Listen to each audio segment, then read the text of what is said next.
did fix. I lowered the sound effects volume, the music volume. Turn up my mic a bit. Might have to speak a little louder, but I think we'll make it on through here. So last time I left you off with a big L against Jake. Now we gotta open up the video with a big dub. Gonna try to not fall off this narrow platform. I've been waiting for this for a long time. Oh my god. This is just between you and me. So loud. Follow me. I don't know if it comes across on the stream, but my headset is blasting with the voice line. Let's go! Let's go. Hiya! Oh, camera angle's playing tricks. Which way do I jump? Cut them corners. Oh, we're dusting this guy. As long as I don't mess up, it's GG. Alright, narrow platform again. Oh my god. Is my left analog stick like misaligned? It tilts when it shouldn't. And like the camera angle doesn't change now. Oh my goodness. I can't refocus the camera angle. Oh, we can use the cheat feature now. Oh my goodness, the power of the PS4. We just went back in time. Nothing happened.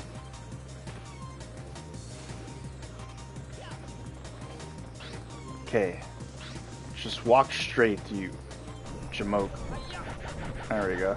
I don't know why it's like not going straight. I think it's a problem with my PS4 analog sticks.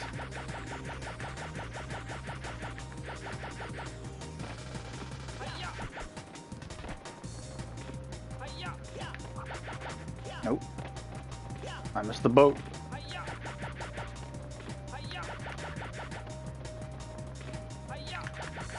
Sub 1 minute. Easy. Yes! Yes! And you celebrate it with an ST. That was 58 seconds. Exactly. What do you say now? I'll go up against you anytime you want. Easy dub. I didn't cheat at all.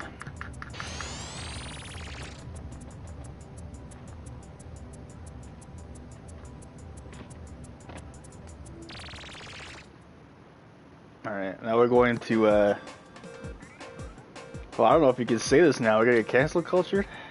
Oh, we're not here yet. I'm pretty sure there's a subset of sub-levels called Oriental something. Or there's a level called Oriental something.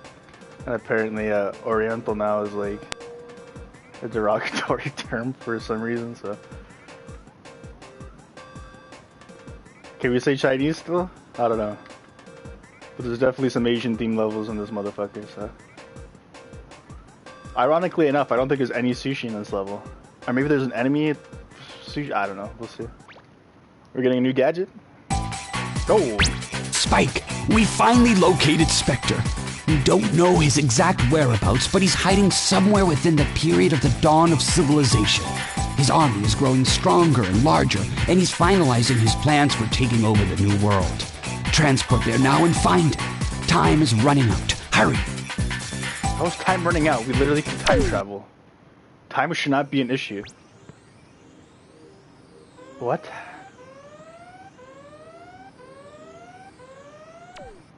Oh, someone got fired for that blunder. I gotta break down some of the plot holes in this 1999 kids platformer.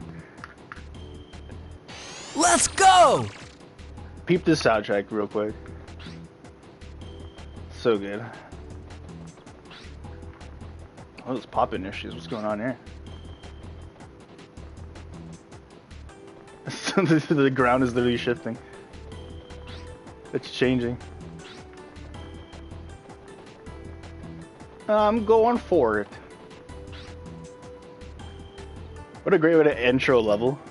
Yeah, a lot of platformers used to do this, like You're just in some back area, and then you slowly walk up, and there's the grand entrance. Like, also, is this camera inverted? Can I switch this?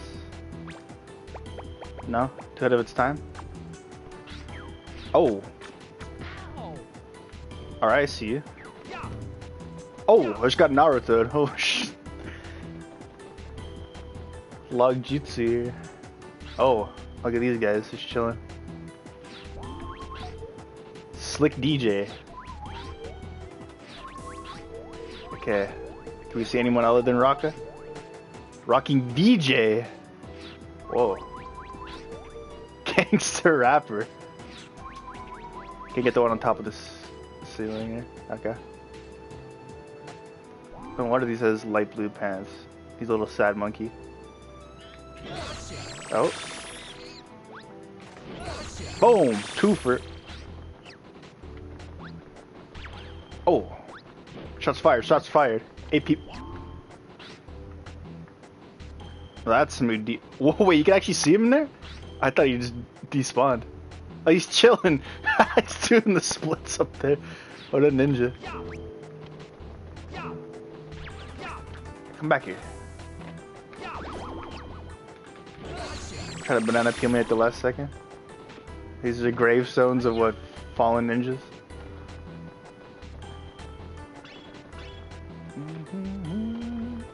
I just ghosted through that Spectre coin like twice. No writing, no symbols on these gravestones. Interesting. Unnamed fallen Ronins, or I guess ninjas here. I don't know. Sushi temple. Fallen fish. Is that monkey still on the ceiling? You got her playing superhero. Probably because he's jumping off that ceiling. Is there a way to get up here?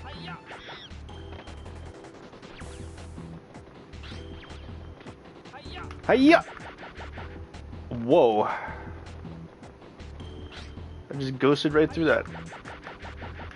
No ledge grab, no nothing. Alright, I did this old fashioned way.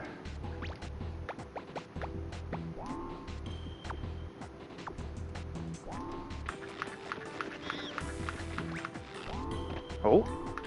You're not allowed to get up there? Maybe you're supposed to shoot him down. I don't even know if that's a solid tank.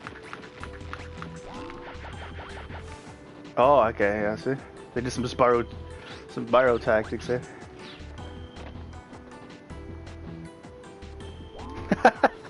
Your message got held because of... Oh my god, what a soy boy culture.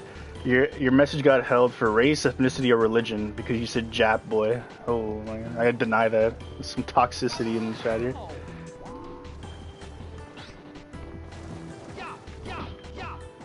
Is that a bison? Oh, he 2 hits. 3 hits? Oh my goodness. This is the toughest enemy we've seen yet. 3 hits.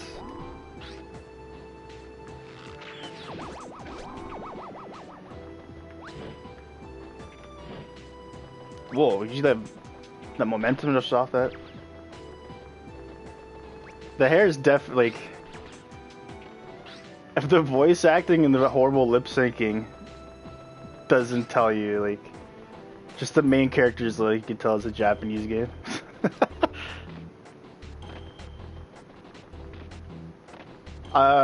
Pretty sure, like, Ape Escape 3, maybe 2? I think it's 3. That they actually have Japanese names, and they didn't bother, like, to make his name Spike or Jake. Like, they're actually Japanese names, so. But I'm pretty sure this character is clearly supposed to be Japanese, but then, like, I don't know, North American release. So, like, this guy looks, he's got spiky hair. Let's call him Spike. Some creativity in North America. Also, where did this monkey go? I hear him go, oh, like he's sneezing or something. Double sneeze. He's an allergic monkey. He's not back up here, is he? This monkey's literally a ninja.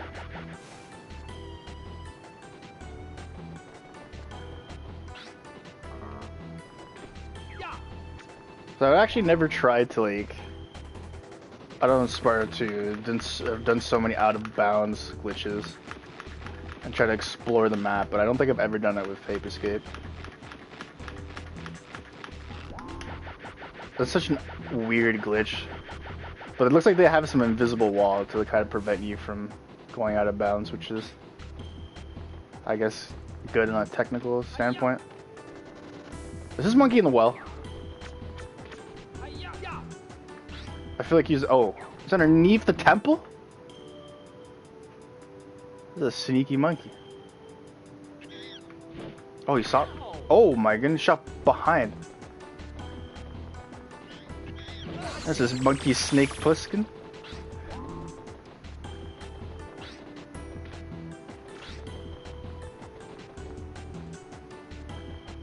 I'm gonna show you the secret well first before we go into the temple. This area is pretty cool. Just your fun 90s platformer of just like hiding an entire area within a place you thought was just like a background piece of world design. No one would think to go in this well and find this entire underground cavern. You should see this game not upscaled. I also have it on I guess I can kind of show you what it'd be like, because this is stretched right now on widescreen according to these settings, but there's actually a video preset to show you what retro classic would be like, I guess like on CRT. So I think this is what it would look like on a CRT, apparently. I don't know if it's still upscaled, but just thrown through that filter. I don't think it gets rid of the upscale. It just looks like the saturation. Like this is CRT level.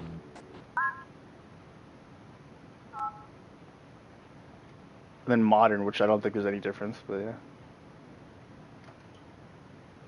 I don't know what to tell you. I don't make the stream. I only stream the stream. But I can tell just off my TV, like looking at it, it's definitely upscaled. Especially on this large of a TV, I would definitely notice like it not upscaled, how much poorer the quality would be.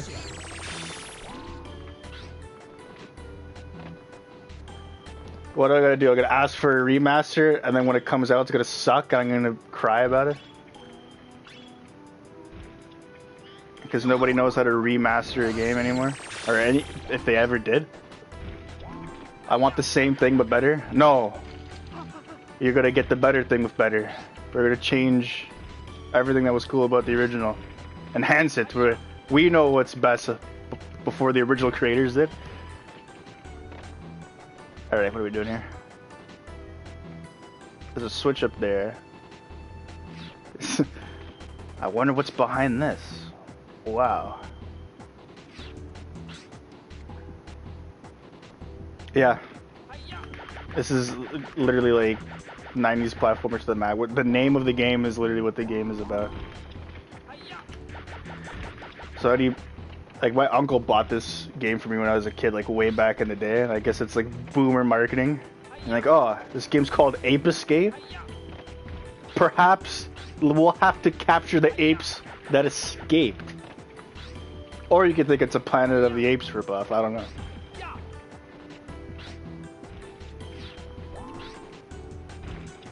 Surprisingly, for, like, 90s, there's no, like, references to the movie. There's no line in the game, like, get your palms off me, you damn dirty ape.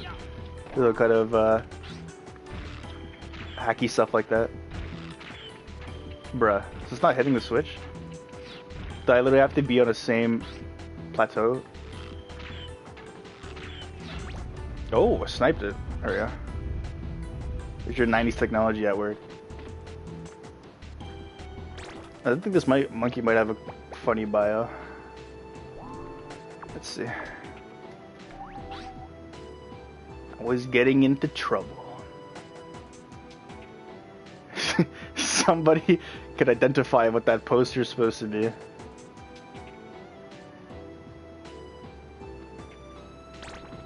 Independence Day is probably like one of the most disappointing movies. The first half of it, and then you get the second half. That's the movie of like was it Judd Hirsch? He plays that stereotypical Jewish character. Isn't that the movie where Will Smith punches the alien when he's wearing his like suit? Oh my god.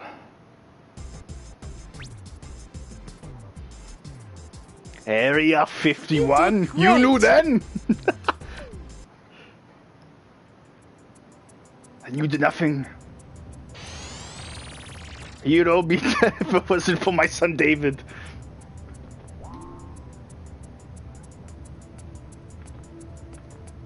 Yeah, he punches the alien where he's wearing like this suit and he has like this helmet on it, and he's able to knock out the alien.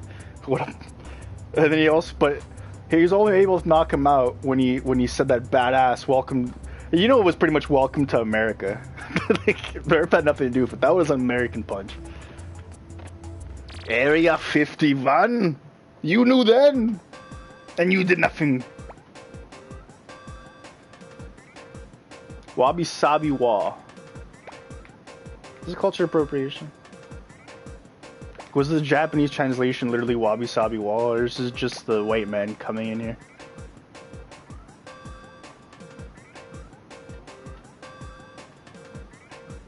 Yeah, you can tell it's a Japanese game. It's medieval mayhem, and it's all set in like, well, except for Crummy Castle. Crummy Castle could kind of be, I don't know, non-Asian culture, but these two are definitely Asian.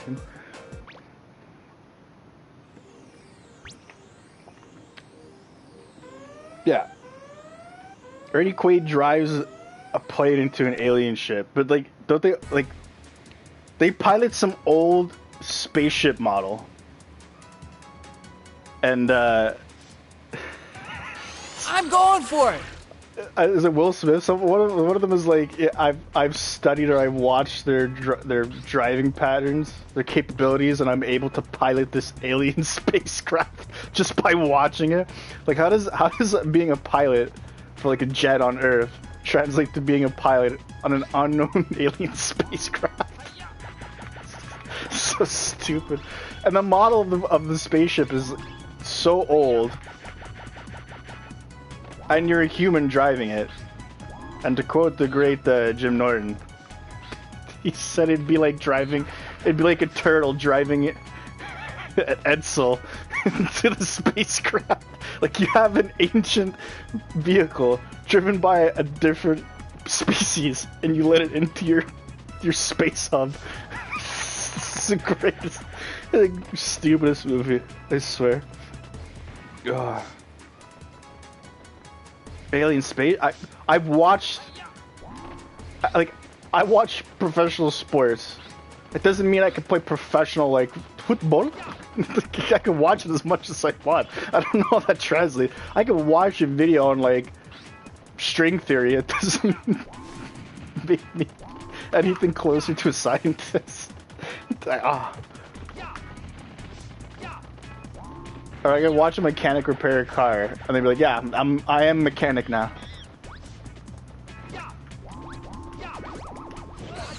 But even that analogy doesn't even work, because it's a different. If I watch an alien repair an alien spacecraft,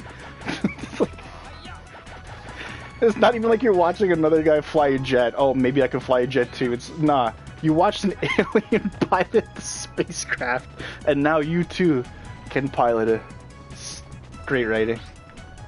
Fantastic. We miss this a monkey here, no? The Zen Master. Look at him pose. He's doing Tai Chi. They programmed this. I want to let you know. Someone on the dev team was like, we need to have a monkey do Tai Chi. I'm almost certain this is the only monkey that does Tai Chi. And they programmed. He's got moves though. Oh.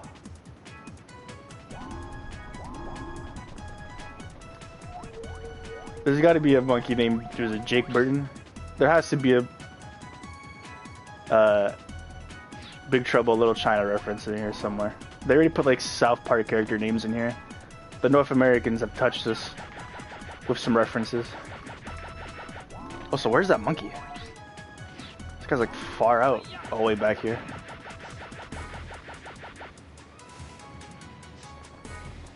This is a cool little platforming section. It's pretty easy though, like not a lot of room for error here. Or there is a lot of room for error, I should say. I almost feel bad for it. Interrupting this monkey. He didn't even notice me, he didn't even care.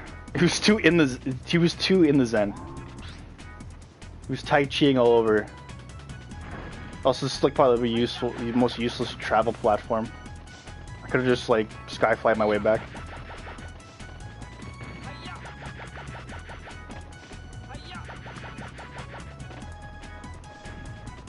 Also, I like to think that this is how the Wall of China was actually built. With giant, cylindrical, spinning platforms. Could understand how so many died building this. This game shouldn't make you want to play Croc. This game should make you realize how flawed Croc was. Like, everyone wants to play Croc until they play Croc. And they're like, why don't I just play a better platformer? Because it like, you get like nostalgia vibes being like, oh man, Croc could have been so good. I kind of remember playing Croc, and it's like look at these monkeys just tripping out. These white pants monkeys. It's a game that like you have like PTSD. Like you try to push in the back of your mind how bad the controls were. So you artificially inflate how good the game was, and then you load up Croc, and you're like, this is why it's called Croc. This is a Croc shit. Oh my goodness, this monkey beating ass.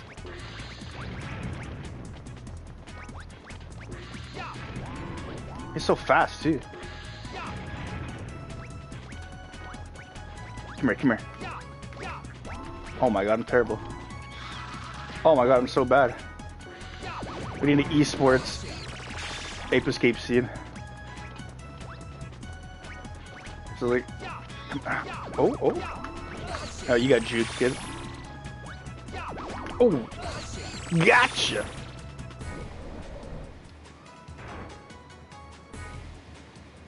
I've never heard of Rascal. Wait, is that the... No, I'm thinking of like that sucker punch game. What's that game where he's like... It's like a toy like rolling around a ball? What is Rascal? Am I too young for this? Rascal? I have to look this up. I think of Rascal, I think of Rugrats. They had some pretty bad games on the PlayStation. Also, like... They have... Toy Story 2, like Buzz Lightyear Command, or I can't remember the full title, but it's like the best like movie games, I think, like that on the PlayStation 1 collection. Like I kind of want to play that. That's a great underrated platformer. Like the 90s came out with some Disney like Pixar platforming games, like Bugs Life was pretty cool, but that Toy Story 2 game is really, really good. But I feel like I should play it in honor of the new Buzz Lightyear movie.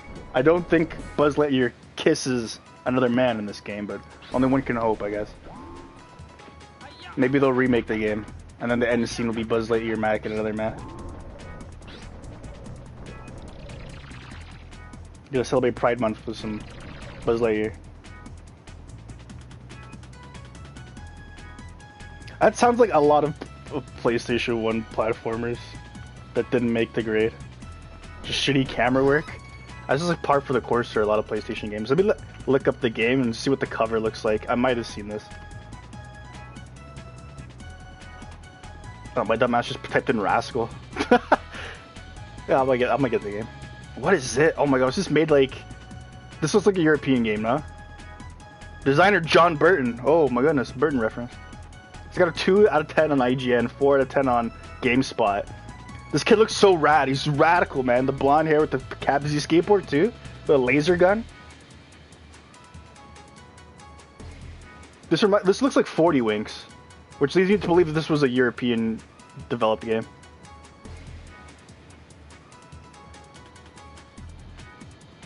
He does look pretty rad.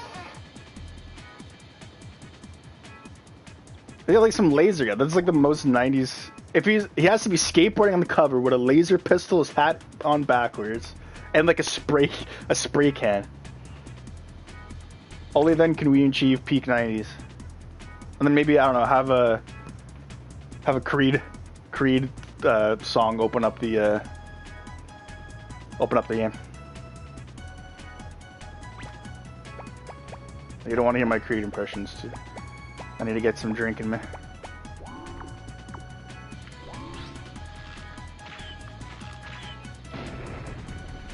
Where did that blow up? I understand it moving the gate. What the hell did it... Why is there explosives on the Great Wall?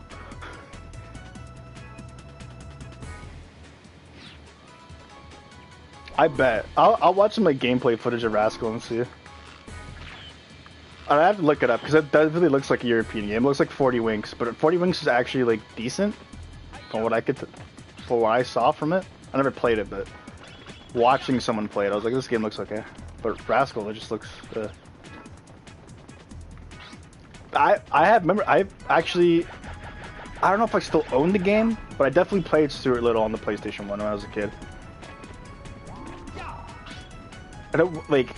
From what I can remember, it wasn't the most like it was like one of those cash grab movie titles, but like it wasn't like the worst platformer I ever played. I don't think. They have Jumping Flash 2 on the PlayStation 1 collection, I think, as well, and that's like one of those underrated gems that I didn't know about until like many years after. Like the Jumping Flash games are pretty cool and ambitious and kind of well done.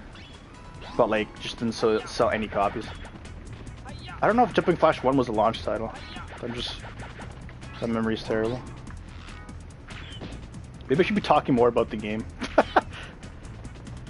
Break down some analytical gameplay. These enemies are like... This game has some of the most creative enemies. Like, I don't know what any of these things are, but they're cool looking. Oh, can we get a translation? Anybody know Japanese? I'm assuming this is... Well... This looks like a Chinese theme level. I don't know if these are Chinese. These look like Japanese characters. Anybody translate that real quick? We get a screenshot of that. Also, I'm pretty sure we bypassed something here because kind of been an autopilot, and I don't know why this gate's down. Also, the gate's pretty. Oh wait, there is a. Oh, I could actually jump on that. There was like an invisible wall though. I couldn't get around it.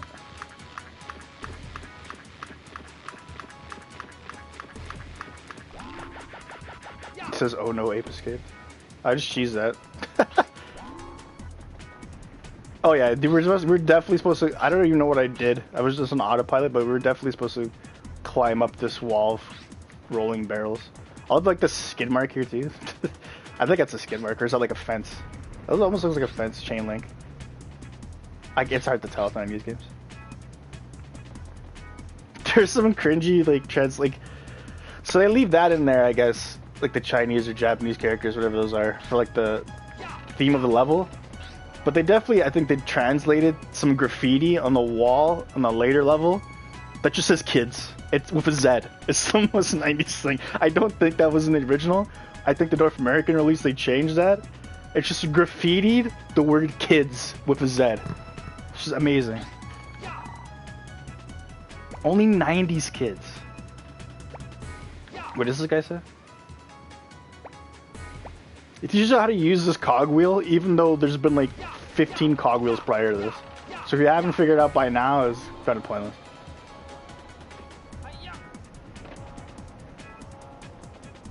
Only 90s kids. They should have spelled 90s, and instead of the S on the apostrophe S, it should be with a Z.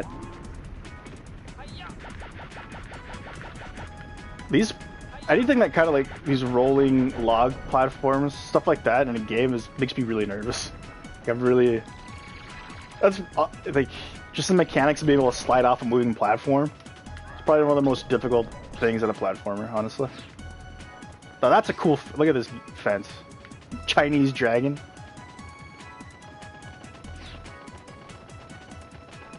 And whatever the hell these things are. Oh, we got more characters. Translation here on this one. Does it say kids?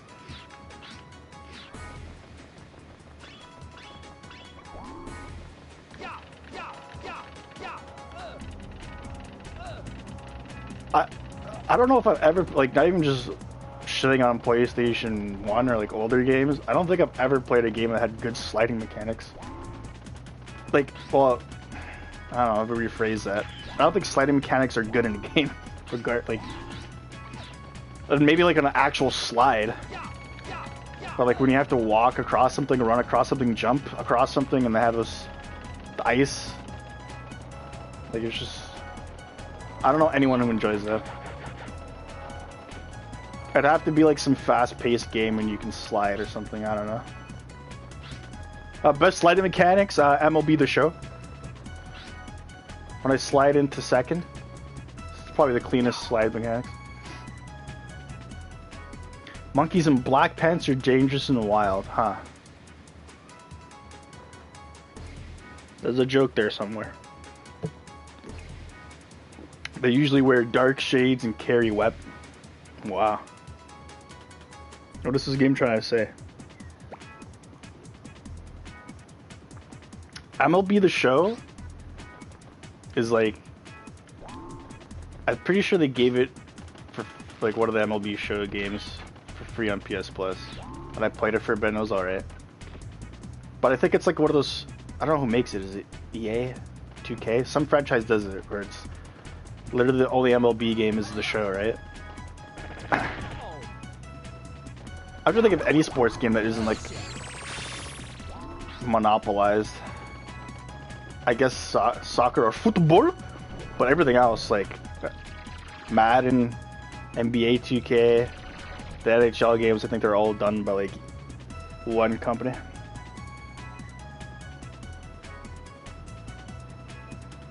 But who makes / publishes MLB The Show? I don't. One would think EA, but I don't think it's EA. Could be 2K. I don't even know. Sports games in general are pretty trash now. People always have this conception of like sports games being terrible altogether, when like some of the older sports games are really. There was this peak of sports games in a certain, like, way back when, I don't know, mid 2000s for some, maybe late 2000s, maybe even early 2000s. There was this evolution of sports games where we reached the peak of like, oh, we've innovated this much and it's actually like a really cool sports game. I mean, clearly there's work put into it, and as soon as we hit that peak, there's like a plateau of like, okay, we'll just make the same game but improve graphics to the point where like, oh, we're gonna cash grab this, we'll improve graphics, and we'll remove some features because that takes too much time. We can't give you upgraded graphics, or we don't want to give you upgraded graphics. It's too much work to go with your upgraded gameplay or innovation. And now we just have microtransactions. Remember, like, unlocking jerseys or custom stuff in your sports games just by playing it and not by purchasing? That was interesting. Is there a way to get up here without cheesing this? I don't think Skyflyer will get you up here. No. This is a cuck area. This is meant to cuck you. Just to look up and be like, oh, what could be? Why is there like this air? What is this arrow sign? Just a random chain? I gotta investigate this. You can say that about everything nowadays. Or there's no competition, your product just goes stale. Wrestling, it's been stale for forever. I guess AEW's kind of trying to flip the script, but I think it's probably too late. Like, wrestling's pretty much dead. Yes. But as soon as one company or something becomes monopolized, the industry just conforms, and that becomes a standard, and you can get away with fucking anything. You did great. You did great. One of the greatest examples is the wrestling industry. When WCW feuded with WWE, or WWF at the time, it like made both shows so much better. Like the competition was so fierce, and it like elevated wrestling for like that boom period in like late 90s. Because there was a time in the early 90s where it was really bad. It's like probably the worst time monetary wise, economic wise, money wise. Anyways, that was Wabi Sabi Wall. That was Wonderwall. We'll do more of a retrospective when we have to come back and backtrack these levels, but... Okay, Crummy Castle. I gotta take my time with this. This level, arguably the best, coolest, whatever you want to call it, in this game. It's I can't say it's the only level. I don't think it's the only level, but it's like the first level in the game where you're not limited to how many monkeys you catch. That's irrelevant in this stage because your objective, which is kind of cool, is like, okay, we've located Spectre, we have to catch Spectre. So it's like baiting you to thinking that the game is going to be over and this is like the final shot on a Spectre.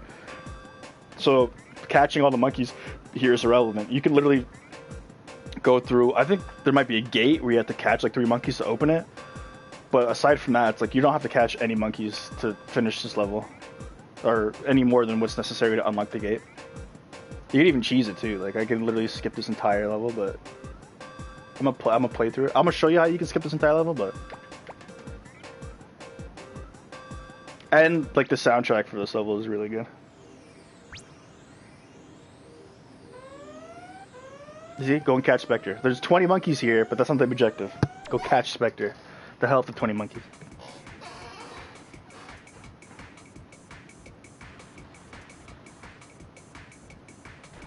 Just listen to the soundtrack. I'm only gonna skip I'm going for it. few minutes. Like this soundtrack is so good.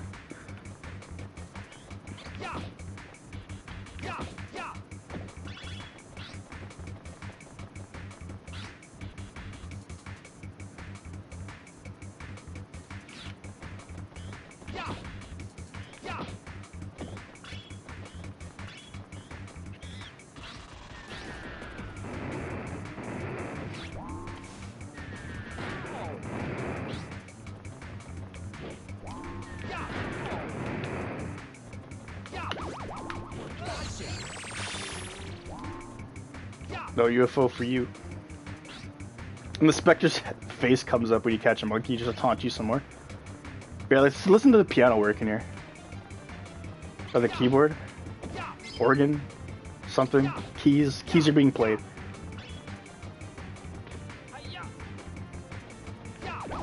The transition from the intro of just like drum and bass, and then here's some catchy melody at piano, like dark, brooding, Castlevania type stuff.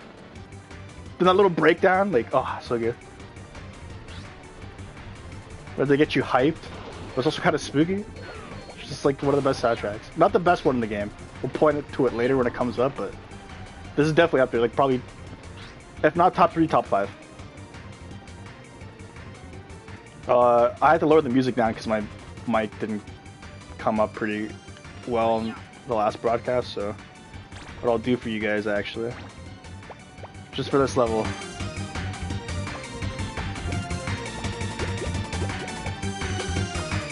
We're gonna bump it up.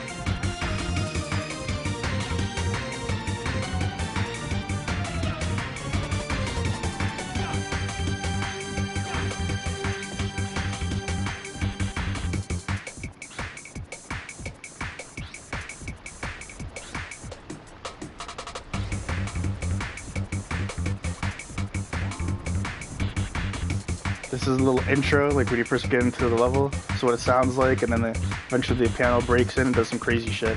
This is how you can bypass the level.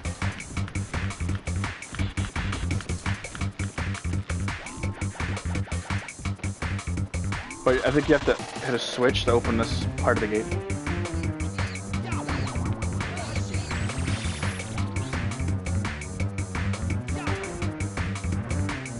Supposed to be a shortcut to get up here when you actually go through the actual intended route.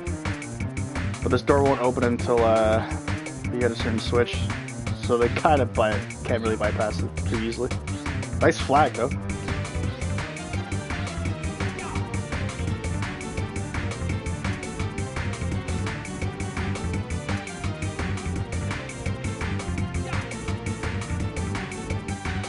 I'm unfamiliar with Twitch emote.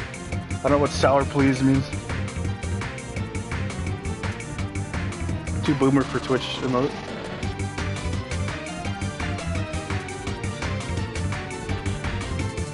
I don't know if you can still hit me through this music.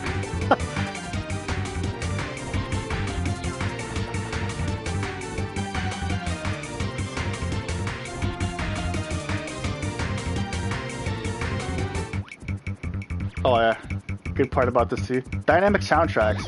Before the Spyro remaster, in the actual 90s, we had dynamic soundtracks. Oh, you're sneaking? Just get rid of everything. Keep I don't know, this is drum and bass. We'll keep a little bit of the drums or percussion in the back. Oh, you're not sneaking?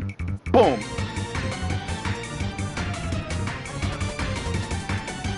No, I don't have better Twitch TV. I'm not better than Twitch TV.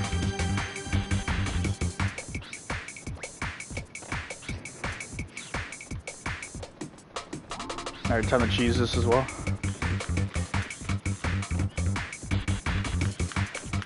This is how you platform. This is pod racing.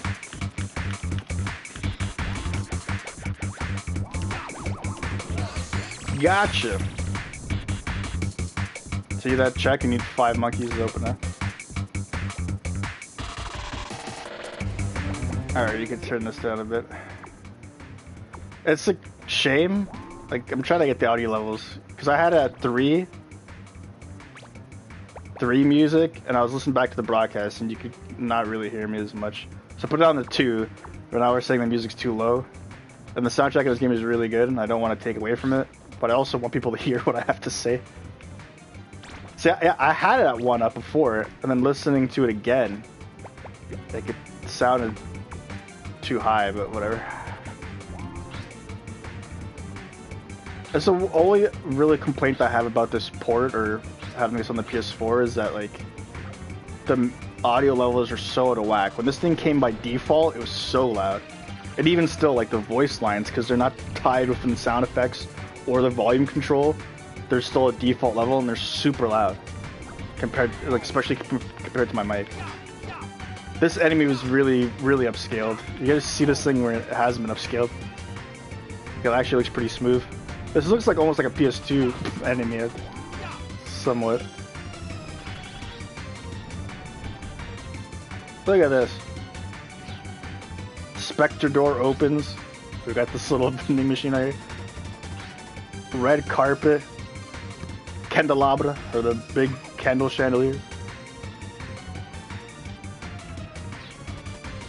Now monkey's just chilling on the Spectre throne. Like, as a kid, you're like, oh, Spectre? Oh, he's not here.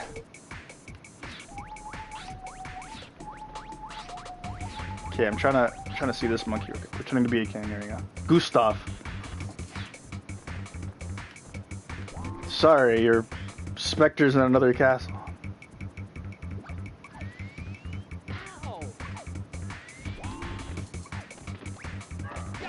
I want to put, like, the music up as high as I can.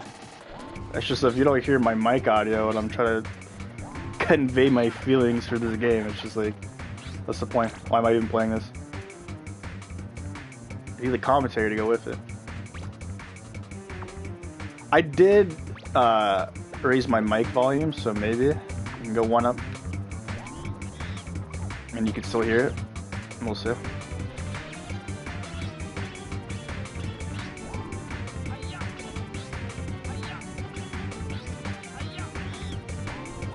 Hiya!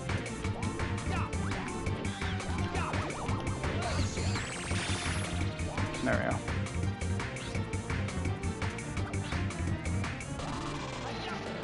I don't know how much of this level I want to do or explore. If I want to save a big chunk for when we backtrack so we can enjoy more of it, or just get most of it done now. But this is a pretty cool area. So I guess this is supposed to be like the dungeon of the castle. Straight up monkey chilling on a guillotine.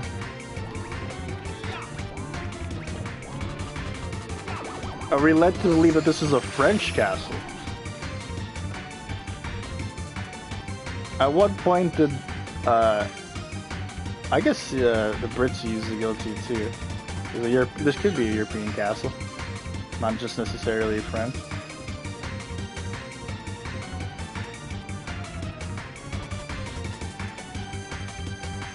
Yeah, I think I turned up my mic like 3 notches up. I know before the past broadcast, it was kind of like the music was... It wasn't that it was too loud, it was overpowering the mic because the mic was so low. So I wanted to do both, or I'd lower the sound a bit and have my mic already up high enough, but that might have been too much. Again, I don't know what it sounds like on stream, because my headphones, like, it sounds fine. I can hear the music just fine. Look at this Probably the only time you'll see this in the whole game. Some shackles on a table. Hiya! Don't hit me, don't hit me, don't hit me. Alright, good. Cause I want to do some 90s bounce. No. I'll try to chain that.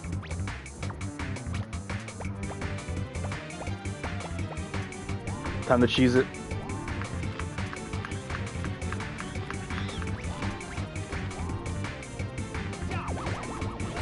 This monkey had his back up against the wall, bro. He was cornered.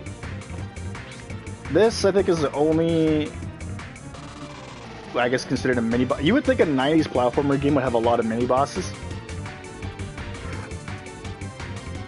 And depending on what you think a mini boss is, like, spoiler alert, this level does have a boss section. It's not the final boss, so I don't know if you consider that a mini boss. But this is like a mini boss. This is, like, what is possessing his pseudo armor?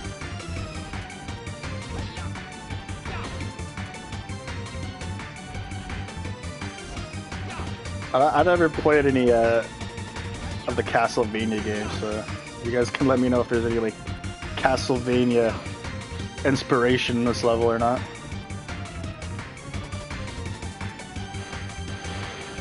Ah, see?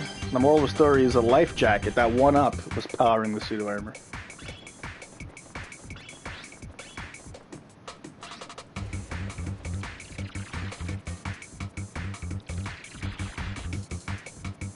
Some ape magic.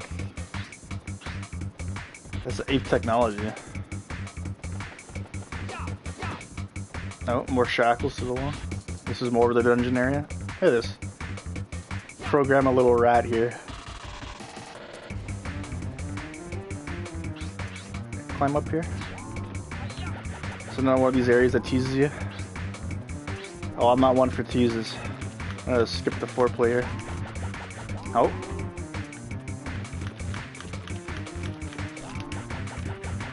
I need more vertical height as opposed to horizontal height.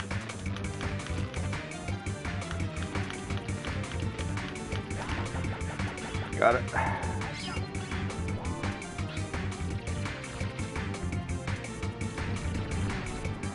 Alright, this is actually a pretty cool section, so we'll do this legit. I forgot where that section went. This area is pretty cool. It's like the moat area, the underwater section. Shoot up like waterfall just into the abyss. This monkey just chilling. Hey, hit that switch real quick. Step on that switch. That's it, come closer. I can play dead too. Hit that switch. Oh? Are you just taking a nap now? Step on it. I don't think he actually does step on it. I feel like you have to go in through the water. Actually, what you're supposed to do is come out the moat on the outside. It leads you over here. Fortunately, you can't backtrack through here to go take a look at it. But this is the water section here. These little Corinthian-looking pillars. It's definitely got some European influence.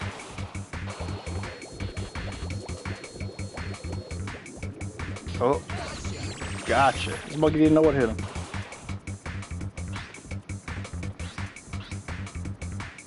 Spikes, oh my goodness. Also, these bats are kind of unique enemies too in the game. They don't damage you, they do what bats are supposed to do. Annoy you. It's somewhat realistic. I don't think a bat attack would kill someone. I'm pretty sure you can cheese this too, like, you don't have to do this somewhat annoying platforming. Oh, this game was ahead of its time. Deadly bats. COVID strike.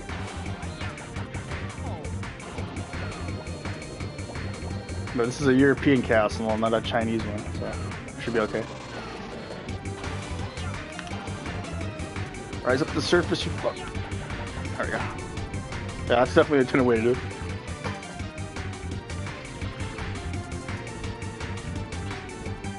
Look at these wheels and cogs. Has anyone seen Castle Cagliostro? Doesn't this remind you of the clock tower? How cool is this? Another cool part about the level.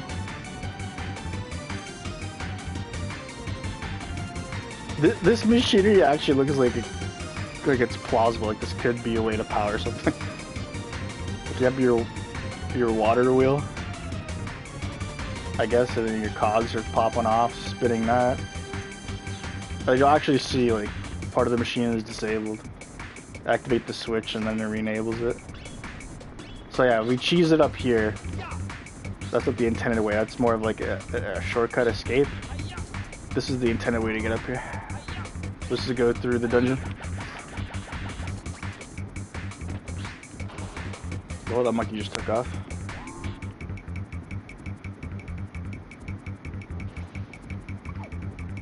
Covert COVID bats. Oh, I missed. Okay. So you can see that this part is in the line.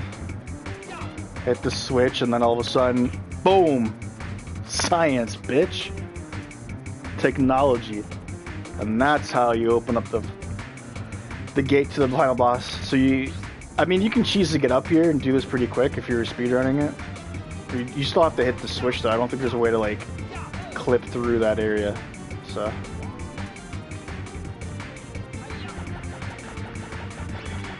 The clever developers are like, now we're gonna make you play some of the game. Moving on up, was that 20, how many monkeys I captured? Big trophy. We're getting the platinum for this for sure, easy. And they programmed this monkey to do hardcore parkour up here too.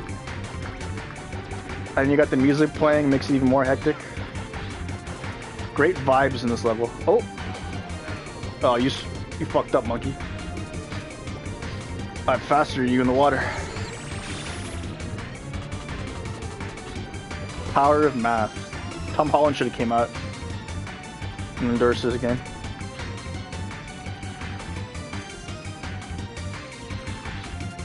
Okay. I'm back here. I want to show you, like, there's an actual pathway here.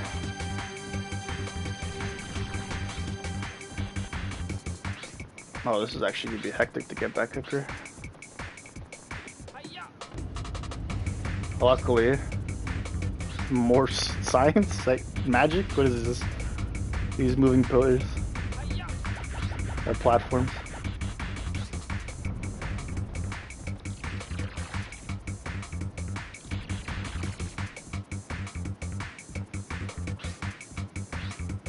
And like a moving. Almost looks like a chandelier in and of itself. Ow! Get away from me. We never actually went to the left side of the store, did we? Before we do that, you know what? Actually, we'll do it now. I want to go outside and show you all something.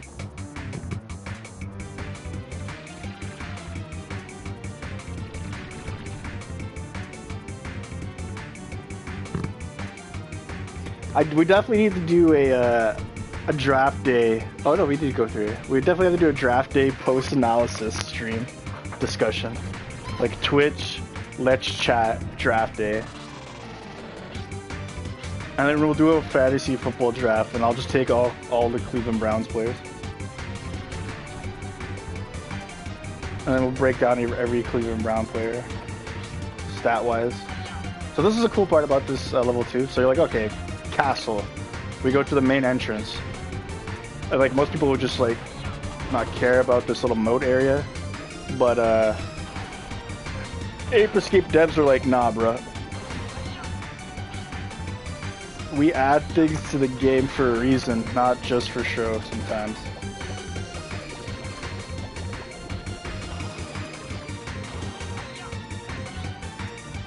I gotta find a Cleveland Brown quarterback and compare him to Bo Callahan. Johnny Manziel on the level of a Bo Callahan. So this moat leads to this area. I think there's a way to go in through the water, hit that switch.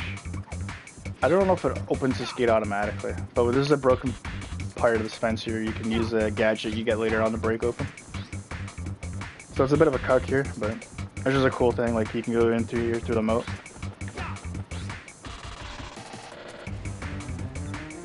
Stuff we take for granted now, like whatever game design's game design. But as a kid, like how cool would that have been? Just discovering that for the first time.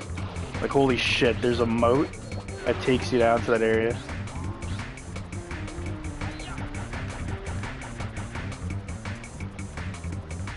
And nowadays you play like a platformer or adventure game, you're like, if it's even slightly linear, you're like, this is shit.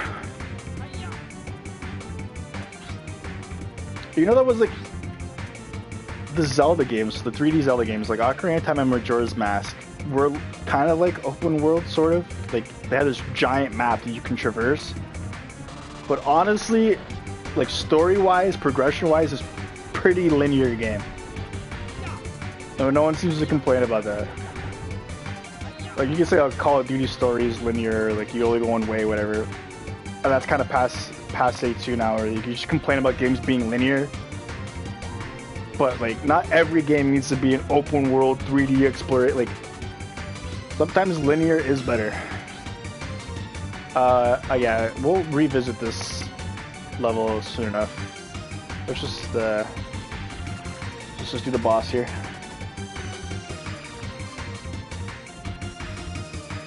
This is technically like their spooky Halloween level, like this soundtrack. There's another... Oh wait, there actually is... Okay, there's a level that has like a section on the level that is pretty Halloween.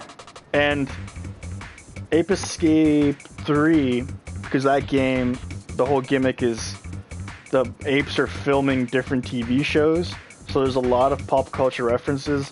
There's an actual spooky Halloween level that has references to like Jason, I think maybe Mike Myers as well. But not in this game. Let's just take some time to admire this. Actually pretty good 3D models there. They're just straight up chilling. Lasers on the top of the ceiling, the light beam coming through them windows. Also, you're gonna see this machine take off. Like it's like obviously you don't have to see the cutscene to know that this machine, the spaceship's taking off. With that open gate there, this machine does not look like it could fit through that ceiling. But it also sets you up because like you're gonna have to face this machine later, which is pretty cool. But let's hear the great voice acting. Well, look who's here. So you finally found us. Spectre. Jake. And how is everything coming along? Everything is under control and coming along very nicely according to plan. Very good. Then let's get going. Right. Hold on. Right. You're not going anywhere. Oh, yes, we are. I don't have time to bother with you right now. Oh, but we will. We will meet again. You just wait. You won't even know what hit you. Another time, another place. You'll have your chance. I want to know what they actually say in Japanese. If the lines are better, or was this just completely screwed over by the translation. Also, the sound effects are taken off. Holy! Oh, you teleport, or did you actually fly out? Oh, they TP. Oh, I got you baited. I misremembered this. So what was the point of this gate? What was this a bait? What's the point of this? It looks like a gate that opens up for them to take off. Oh, I got you baited hard. Oh my god. Just when you thought you had all the answers, this game keeps asking the question. So I guess this is like an actual mini boss, or boss section. This follows the generic like 90s platformer boss of wait out his attack, he swings, he's stunned, you hit, you do damage. You can't hit him when he's shocked. He gets rid of his shock when he hits you. That armor looks pretty cool actually. They look like eyes or something. Like it's a pretty well designed suit of armor. Again, we don't know what's powered by. I could only assume electricity. Some kind of tech in there. I don't even get my ass beat. I'm supposed to jump that shockwave. The camera angle here is the biggest enemy in this game. It's hard to like evade him as the camera's moving, while also like seeing where his power, his attack's gonna do. Oh, there we go. Oh, he slams down. He gives you a cookie.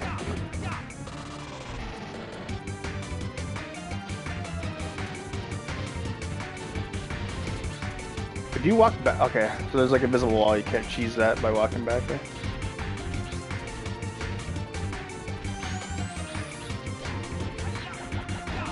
I don't know, you know how I dodge that. Oh! You can't sneak in any extra hits. Yes! So, even though the PAL version is pretty like dust in every way, the frame rate is like 25 frames per second. That's just an inferior version. Oh my god! Look at that! What happened to the Natalie? Well, we're about to find out.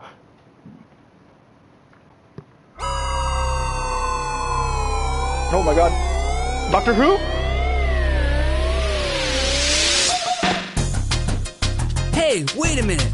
What's going on here? Listen to the sound the old man makes. Listen to the old man voice line in this. It's the best. It's fantastic. What did they change the sign to? That says hot beer. That says hot beer. What? What does it say hot beer? Look, it's a UFO! Listen to this. Get inside! Whoa! Please help me!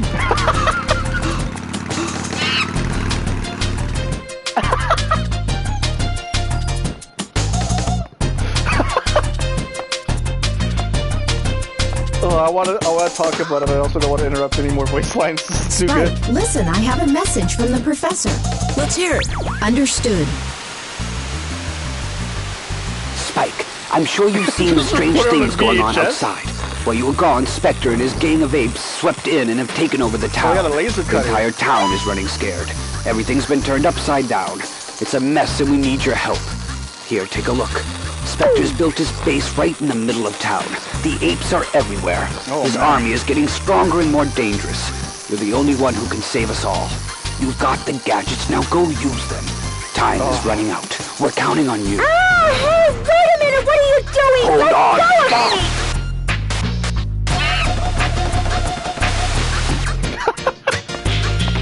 me! Monkey wilding out.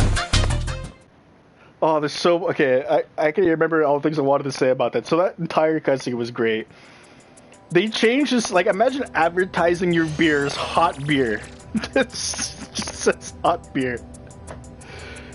It's a game about time travel monkeys going back in the past to rewrite the future so that they become the kings of the earth or whatever. It took this long for them to finally feel the effects of the present. Like, just now the lab gets broken into, the monkeys invade the present. Whatever. It's time travel. There's so many plot holes, but the voice acting for that old man clearly sounded like a woman. Like they just pulled like one of the female devs or like some woman on probably had nothing to do with voice acting. Dragged her. Maybe she was drugged. I don't know. To deliver that voice line, they dragged her into the studio, and they're like, "Yeah, can you imitate an old man?" And she was like, "Oh, please help me."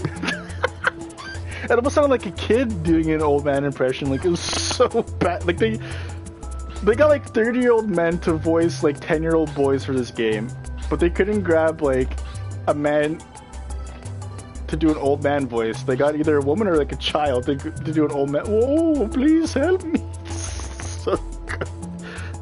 The way she manhandles the kid, like, it's just like, "Mom, look, there's monkeys and UFOs," changing the hot beer sign. She like almost strangles the kid, dangles him off the edge like MJ. Such a good... They break into the lab with a laser cutter, and there's a recorded message on this high-tech... But it's 90s, so it's not high-tech technology. It's looks like it was recorded on a VHS. Ah, so good. Anyways, so like the more I play this game, the more I notice things that I didn't as a kid. Like, there's game adds so much creativity. It oozes charisma and charm and creativity. And that's why I like replaying these games, that you'll find something you didn't know. After how many years, I did not know there was like an effect here of like time travel or space. I don't know. It kind of looks like Crash Bandicoot like Warp Portal effect. But there's like an actual window in the back here doing this effect. And this game, I think, was released like 1999. It's been like decades, and I just now realized they had this in the back. It's pretty cool. They put a lot of work into making this game look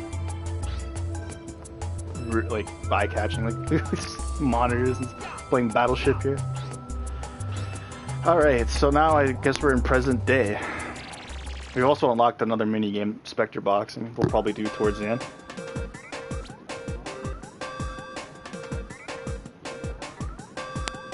The flood cutscene from Halo 1 was really cool. I don't know if it's on par with the old man screaming, "Please help me!" Futurama. Wow, is that a 90s reference? When did Futurama come out? And now we're in City Park. Finally in present day. Let's see what this looks like. I've just finished evaluating the new gadget for the professor, and we've sent it over to you. You'll find it in the training room. RC car. As the professor's already told you, if you don't complete the training, you can't advance to the next area. Good luck. I actually don't remember if this game was 99 or 98. It could be 98. Let's honestly. go! Also, this new gadget the professor made, he just bought this off a hobby shop. I guess the thing that makes it a gadget is that like it teleports automatically to you. It doesn't have any other function. I know in the later Ape Escape games, like the car can explode and do damage to the monkey, but I think it's literally just in this game it's just to drive into things. And for being a gadget that's like the second last gadget in the game, it's pretty lackluster. It's literally just an RC car. You get like a skyfly, like, I guess a slingshot's a slingshot, but it's kind of cool. But, oh, that's a good point too. The professor didn't invent the slingshot gadget, it's a slingshot. Like, it's been invented years, like, they were using that shit like thousands of years ago, I would assume, right? The stick with like a leather strap. There's a discount professor here just going to a hobby store and giving you gadgets. The Skyflyer, I think, is the only... But they're all based on, like, kids' toys. Like, the hula hoop is like a power hoop. So you're just, like, buying out kids' toys and just super powering them up. Like, the water net is... Spike, something has gone terribly wrong. The professor and Natalie are nowhere to be found. The laboratory has been ransacked, and much of the equipment has been destroyed. The apes were here, and I believe they've taken the professor and Natalie away with them. Oh my goodness. You're now being transported to Spectre's base area. What? His exact location is unknown. Why couldn't we do this earlier? All I can tell you at this time is that his base is an old factory building located in the middle of town somewhere. Spectre's taken it over and is now using it to manufacture weapons. But first, before you head over to the base, find the energy storehouse. The energy storehouse is the heart of Spectre's factory. By destroying this, you'll shut down all the power to his base. The energy storehouse is hidden somewhere within a nearby park. Please hurry! The professor and Natalie may be in great danger. One more thing. The base has a heavy and very powerful security system that will not be affected by the power shutdown. So be careful.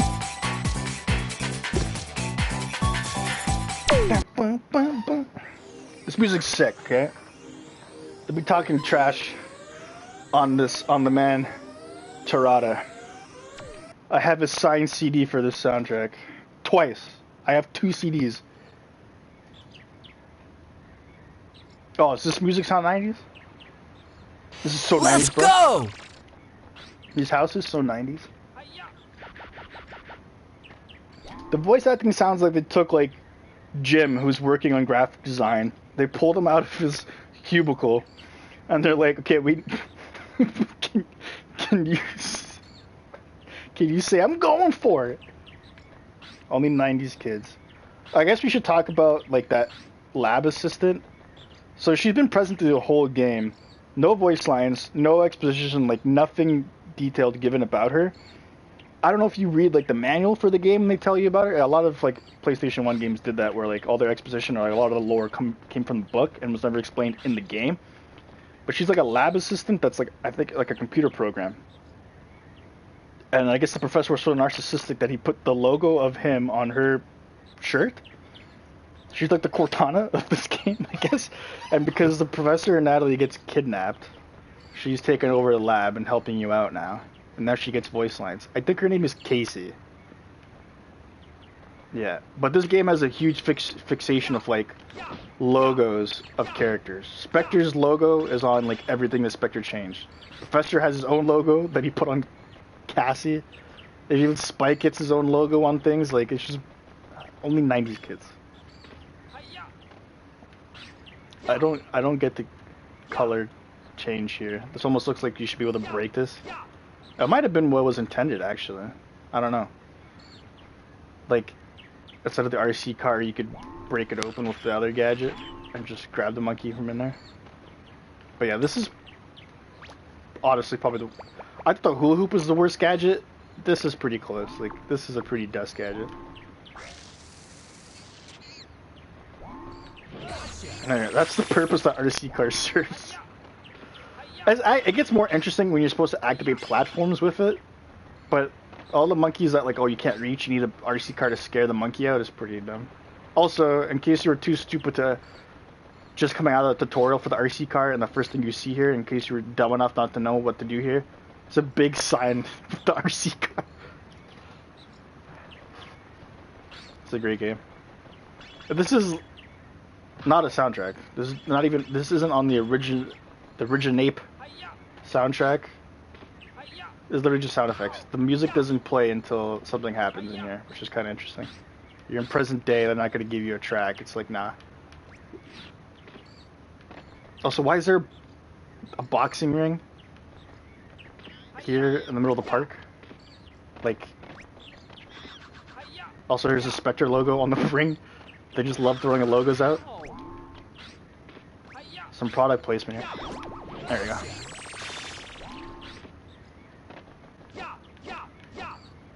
Now, the game does so many creative and charming things, you would think that you could interact with this punching there. Oh yeah, so I'm trying to get a grasp on why there's a, logically speaking, on the side of this ledge, cliff, hill, that there's just like a square hole here with a boxing ring and a boxing bag. Only 90s kid can understand.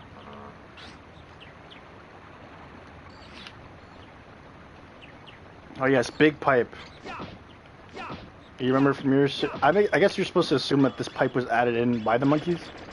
But it's also funny to assume that this pipe was here the whole time in the middle of a city park. Like, for the most part, you would think the monkeys would have changed the future to make it look almost indistinguishable from now. But it pretty much just looks like what it'd be now. For some added tech. This robot's pretty cool. It'd be even cooler if I learn how to fucking dodge this thing. Oh! I'm actually gonna get bodied by this thing.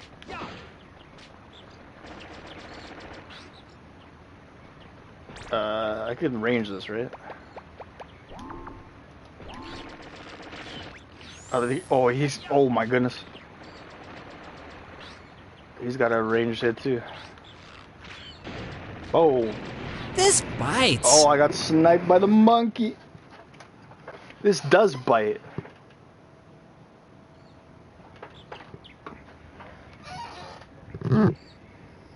This bites.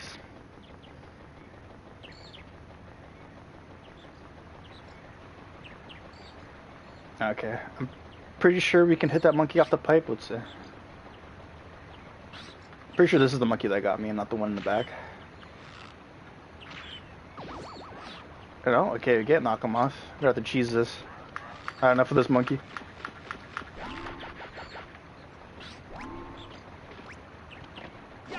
What would you do now? Boom. Just stand there, accept your fate. Now there's just a monkey symbol on the sewer grate. Are these monkeys that bad after all? All they change in the future, or I guess in the present now, just to put their logo on things. It's just an ape logo on here. Can we ignore the fact that they have guns in the park?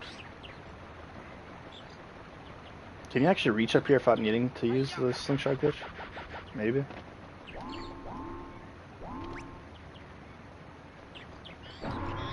Alright. Enough of this robot. This thing has iframes, right? That does it? Okay, it has a bit of iframe. Why didn't you go into your ranged attack, dumb robot?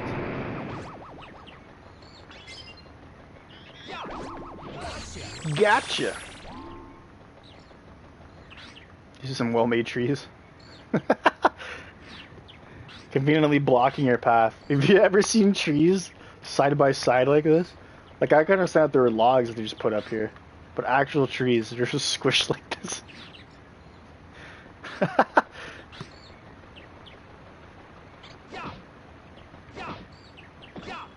at this cityscape here. Oh, there's actually, is this water? Wow. I don't remember actually seeing water there. You learn something new every time you play this game, I guess. So what's the intended way to get up there? Can you sneak up with the pipe? It almost looks like you could ledge grab here, but I can't quite remember how you get up here. It's not like you can cheese it with the bench for the extra height. Can't even get up here.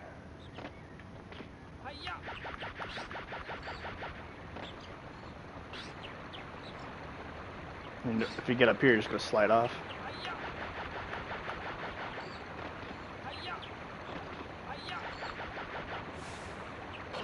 Unless, I don't know, can you get up here through here? No. I actually don't know the intended way to get up there.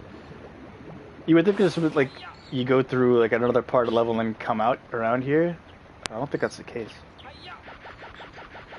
You just can barely not make it with the Sky Flyer. Yeah, I don't know.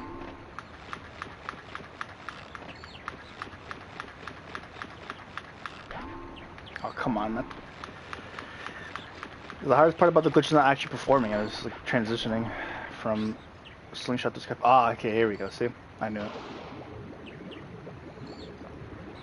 Actually, let's get the Spectre coin first before we do this. Oh wait, if we get the Spectre coin, are we gonna fall off? I think we can still make it. There we go. This is conveniently placed. I guess this is supposed to be like their sewage. I don't know. It's an outlet for their water. Oh yeah, let's not cheese it and backtrack through there. Let's go back to Tranquility Sound. So what's intended is that you come through this level, you're like, oh, no cool Tarada soundtrack. Where's the drum and bass? Where's the break beats? We're on the surface of the city park here, and then you catch, was it 3 monkeys? The sewer pipe opens. You jump down. I think you get hit with the kids. With a Z. So 90s. I don't know what the purpose of. It's so good. It's everywhere too. Kids. Even the poster, kids. Is that a poster? What is it, like a newspaper article? Kids. Someone tore some of it too. We were tired of seeing kids over the sewage. The sewage maintenance guys are getting cheesed. Yeah, this is a club for kids. The kids meet up here in the sewers.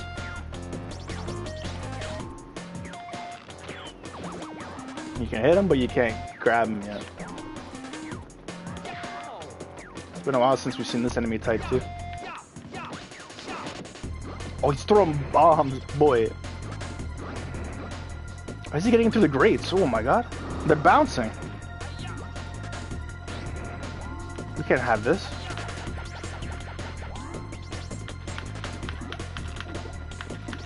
These monkeys have taken over the kids' clubhouse.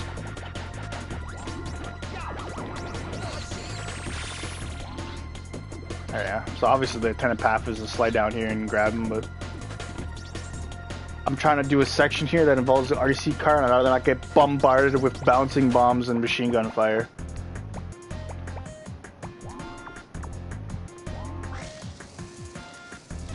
Wow. They made a gadget to bypass. You could have easily just taken the gate out. I could have stepped on the switch, used the hula hoop power up, and blasted through this gate, but nah. Like the RC car is just that desperation for one more gadget.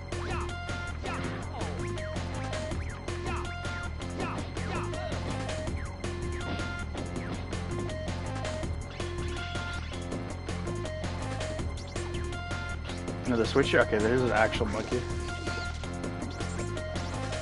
Yes, come here. Oh, no? Where are you going?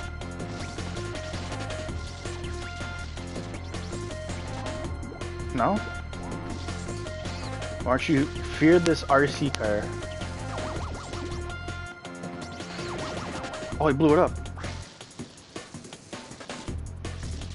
He's not afraid of the RC car anymore. He's throwing hands with it.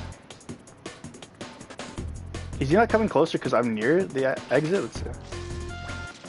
Oh, that's probably why. I was trying to catch him as soon as he came out. Some good AI.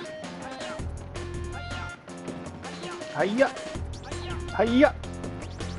Oh, this monkey's done for. You know what hit him. He's got allergies in the sewer. Boom! We're almost on this level already. Just one more monkey. We haven't even gotten to like the cool section of the level yet. So yeah, this car can just go up slopes and just break, apparently. You could think it would slide back down, but some good physics here.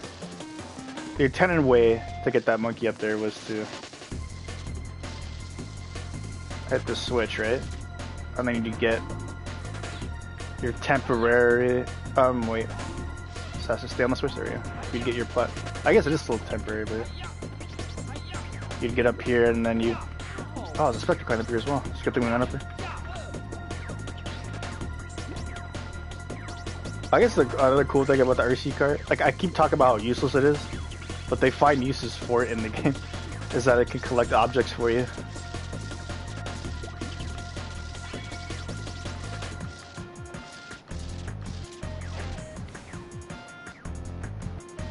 The hula hoop sections, like, I don't think you need both the hula hoop and the RC car. Like, the RC car could activate the switches for you, and then you can pass through it with no problem, as opposed to, like, you step on a switch, then use the hula hoop to power through something quickly. Like, if you ask me if I'd rather the RC car or the hula hoop, I'd take the RC car.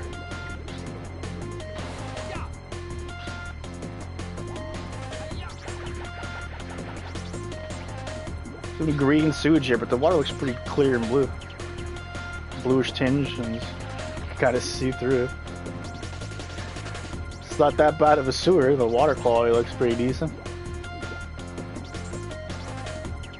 I believe there's similar sections in Neighborscape 2 and or 3 that have this kind of rolling barrel platforming, which is pretty cool. But this is definitely the coolest part of the city park level. Platforming over these barrels and whatnot to actually get over on that side. And this monkey here is just chilling behind the zone. They do a lot of this in their game, where they show you an area you can't access in another area, which you'll eventually get there if you progress further enough and like kind of loop back.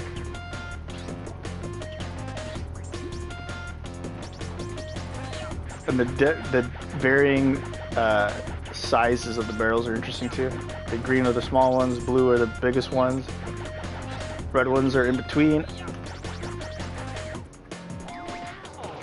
And I think that's all we'll see of this level for now, as soon as we catch this underwater monkey here. Gotcha! Yes!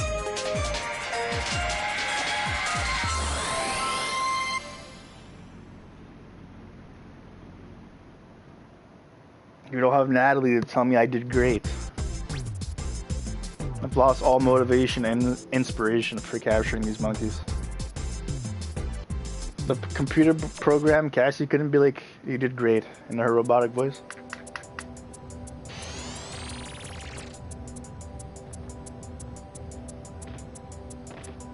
Are we going to the factory level now?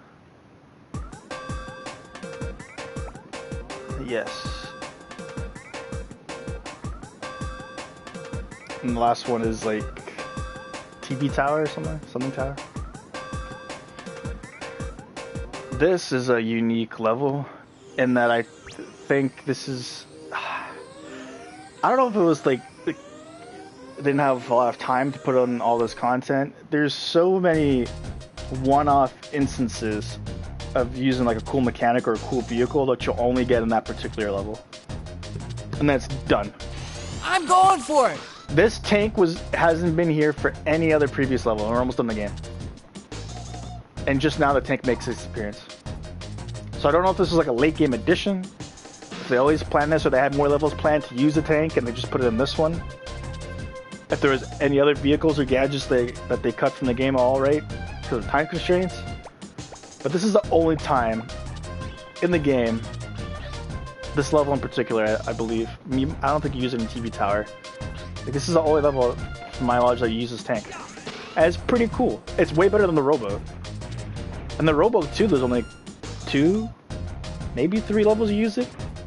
I can only remember one, honestly, off the top of my head. But yeah, you got access to cannon fire. You can't change the altitude of the cannon. It just shoots the same pattern. And then you have this machine gun here that shoots what seems to be like the same pellets that your slingshot shoots. I don't know how useful the machine gun is, really. Not very, according to this. Like, you pretty much gonna want to use the cannon. So now we're breaking yellow caution crates for some reason. SP10. I'd like to think that this, well, I think we'll get into it and we'll see that it actually is developing, the factory's making more peak point helmets. Why Spectre gets the only advanced one, I don't know. He starts off the regular one, I think he creates like this cool looking one. But if he takes off the regular peak point helmet, how does he know to put the other one on? Because he would lose that evil or intelligent side, right? I don't know. But in these crates, these cargo crates, you assume that it's more peak point helmets that they're manufacturing, and that there's going to be more monkeys using them, which is kind of cool to think about now. So I don't think there's a good way to sneak up on this monkey. He's got white shorts. He'll see us. He's getting into this UFO. Also, there's like 2 different UFOs in this game, which is pretty cool too. I think I guess this one is more powerful. Maybe it takes more hits. That red like outer layer. But fighting this thing in this tank is like near impossible. It'll line up this cannon to reach high enough, which is not.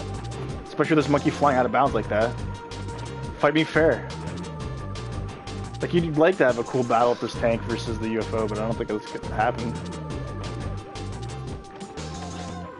Oh, okay. Never mind, I lied. Look at this aiming article for this. Disregard everything I just said. Does this machine gun work on the UFO? If I could hit it, there's some latency here.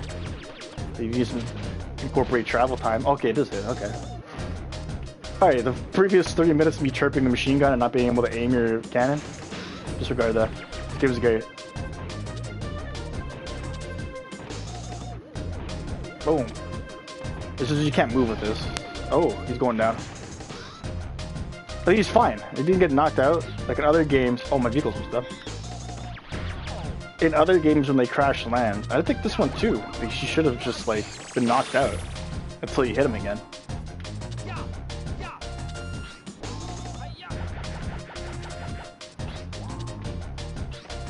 This is also like an interesting soundtrack for this level.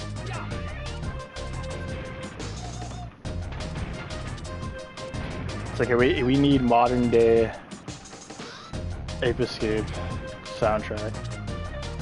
You were in the present, no longer back in time. And Torada's like, "Hi, here's this. This is a catchy track." Not every video game soundtrack has to be generic, linking to the level so over the top. Like, oh, we're in an Egyptian level. We need everything to sound Egyptian. Sometimes you can just have a cool track on your level. This one has a UFO, I think, too, right? Oh no, he has like this big turret, which is pretty cool.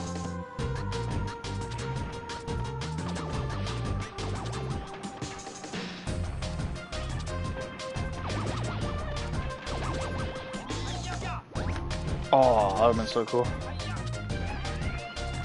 But fighting this thing is even cooler.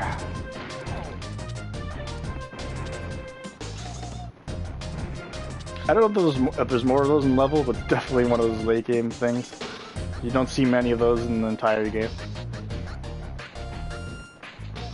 And to think of it too is like, it's not like there were like other platformers in like the early late 90s where you could have made it, like they made a sequel to it using the same assets. They made this, and then they made Ape Escape 2 on the PlayStation 2. There was no reusing of assets.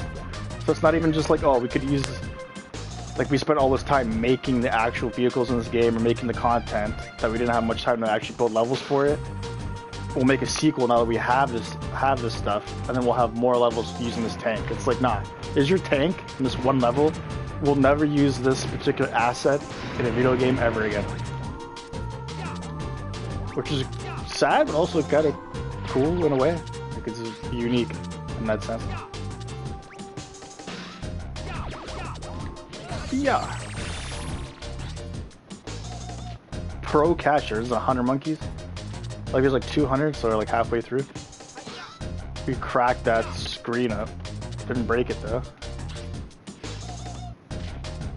That's pretty cool. Other games probably would have had this thing blow up completely, but having this thing like just shut down is also pretty cool. Got some steam effects here. Clearly this factory is operational, it's in business.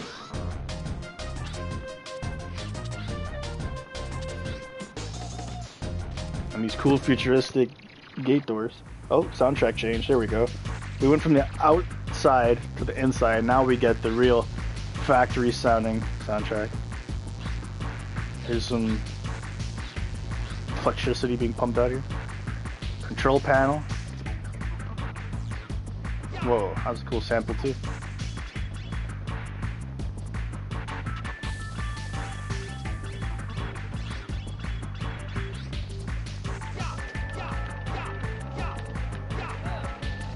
Okay, how are we gonna get up there though? Oh, okay, I think I know what we have to do. There should be... First of all, we need more monkey for that gate. Is there not a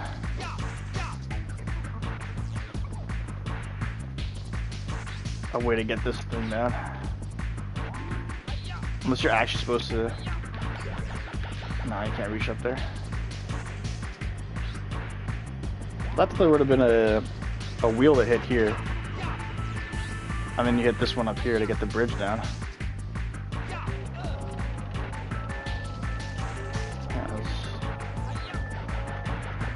Maybe there's another area in this lab where you hit a switch and this thing becomes operational. Okay, we're here from there.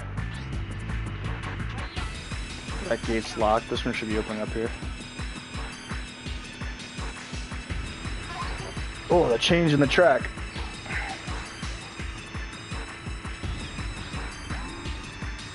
Okay, there's no RC car gate. This guy's threading the needle with the missiles.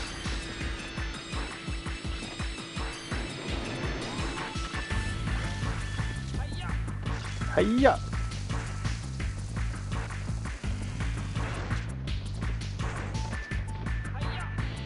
It's a Korean technology. I don't know what this is specifically. This section was almost like specifically designed to show off the capabilities of the RC car. They went into this fully being like, yeah, we're taking full advantage of this factory. Specifically for this RC car. And like the more I play around with it, the more I like the RC car. Because in the beginning you think it's just to be a bland gadget, but you could actually platform with this car, which is pretty cool.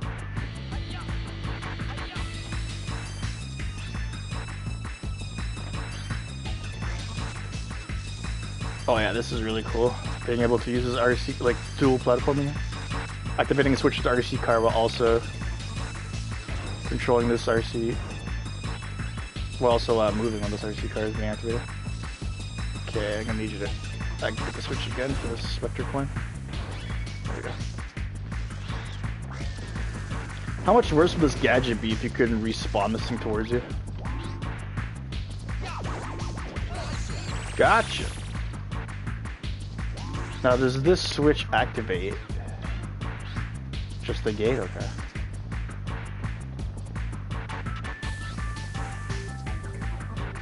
So that whole section, this whole part of this map was designed to use the RC car to get you one monkey. That was necessary to open up the gate.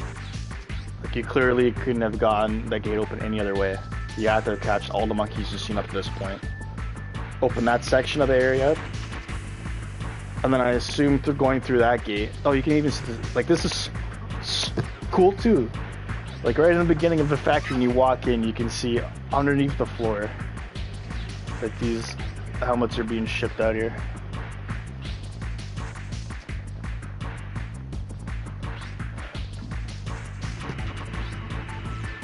So far, it's like the most linear Ape Escape level. Or at least one that's like a lake game level, it's super linear. Which I guess is par for a course for a factory, right?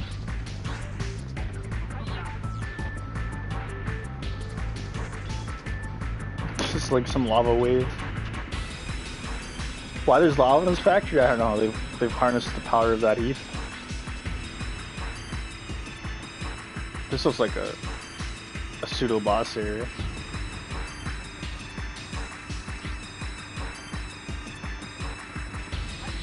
But it is not. So I assume we gotta hit these in their order. 1, 2, 3 to make some kind of staircase here.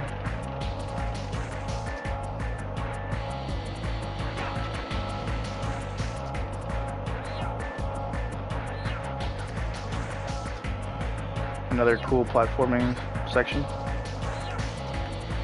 It was done really well too. It doesn't have to be super precise and exact. Like you got enough leeway there. Ah yes, the ever popular swinging mallets on the conveyor belt. This is a well-used design in factories.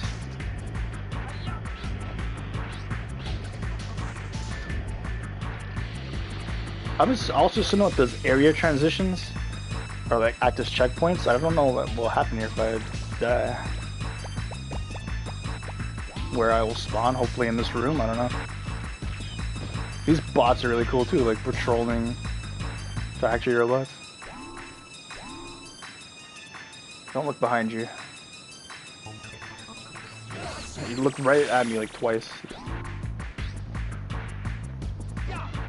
This was in the on position, now this is on the off. Like green would mean on, right? It is a Japanese game though, where like the menu, like the accept buttons are switched up. Sorry, we could have cheesed that. So instead of going through all the way having to catch those monkeys and unlock the gate, you legit just could have. It's ironic that the switch to activate this to get up here is on top of it. So when you cheese to get up here, you don't really need to hit that switch. There's no way, to my knowledge, of cheesing that. I don't think you can clip through that at all. Well, maybe you can. Did they invisible wall this thing all the way? Is there actually like a height limitation?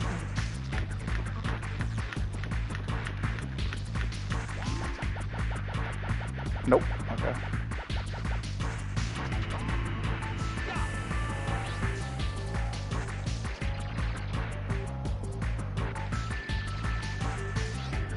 I get to see more of the Pippo Monkey peak helmet. Or the peak point helmet.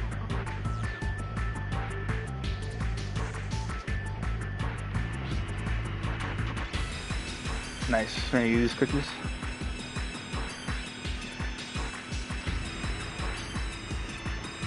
More smoke. This is like every late 80s B movie where they fight with these cardboard boxes in their set. I wonder if there's a way to get an aerial view of what's to come here. Oh. Maybe we can glide over. I'm pretty sure when you pass a certain point it'll activate the scene here.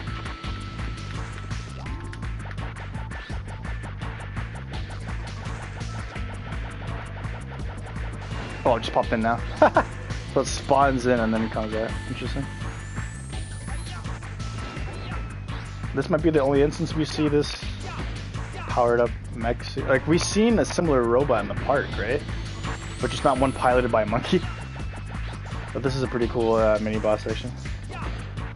What the other mini boss was lacking, like the suit of armor, there should have been a monkey in there.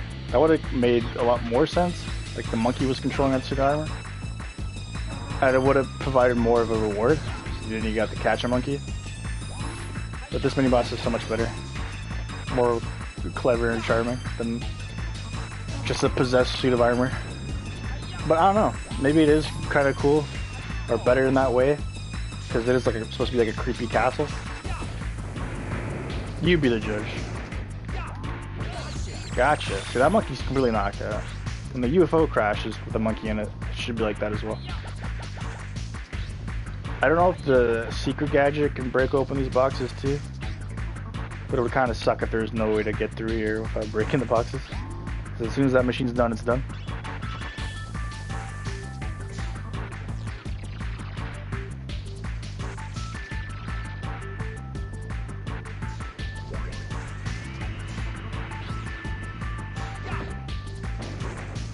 Peace out. Another factory staple. Your cogs spinning over lava with spike walls protruding in and out. Oh, that platform's not gonna come back. Oh, there we go. Now we can hear some tech sounds from like a console. There you go. Let's see what this monkey's up to. What is your purpose, monkey? Oh, okay. He's a webmaster general. That's why he's working off all these computers here, these line graphs. He's a webmaster. It makes sense. Carry on. There's another break a wall. Is that making a sound effect? It's making like a breaking sound effect. I don't know, it's like an error in the coding. It's not breaking, but it's making a similar sound effect.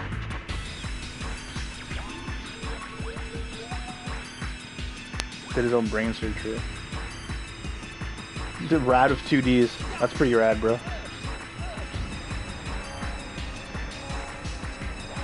This is another cool little platforming feature. Look at these pipes maneuver in and out.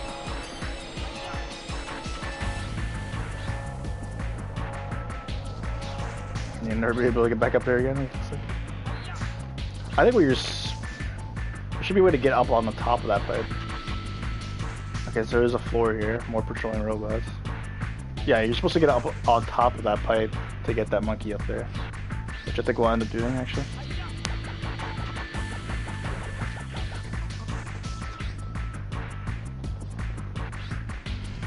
I wouldn't mind if they had put these little mini floating bots in more of the older levels, the prehistoric stuff, because then that would give more. It would make sense. It's not like a forced enemy. like a futuristic level inside a futuristic enemy. They could have put those in the previous areas to make it, give it more of a sense of the monkeys are taking over. No, that's alright. There's so much good stuff about this game that, because it's so good, it almost seems like it's underutilized. They could have put more of it in.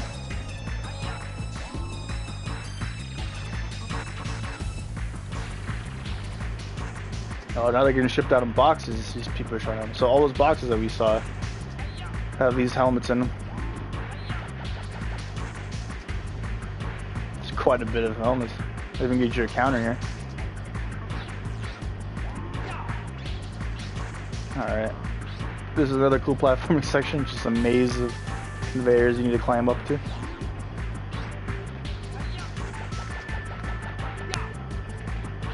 And the cool thing about this too is, like I can show you, it's like an instant death or something. You pass that conveyor slot, you actually travel to the next one down. So technically these conveyors are all linked, which is really clever. Like, I think most games would literally just have you stop at the edge or give you like an instant death or something, but the fact that these act as like gates to travel to another area is pretty cool. Pretty Cool is the name of this game. Thought I'd dime for every time I've said that in this playthrough already. So the boxes just say Spectre on it. Like, okay. Pretty narcissistic. I'm surprised the Spectre logo isn't on it too. Gotcha. Alright, one more monkey. And it's gonna be one of the coolest ones. We're gonna get another mech one. Just zooming. What did that say on the side of it? Spectre Factory or Spectacular? What did it say? Camera angle, please. I want to read the side of this. S Factory. Okay, cool. I didn't notice that.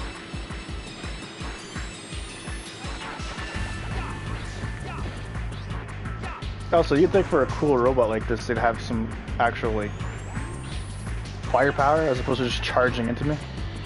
No gun, no flamethrower or something. I guess this is meant to insinuate that this is an actual factory robot meant to, like, do some heavy lifting.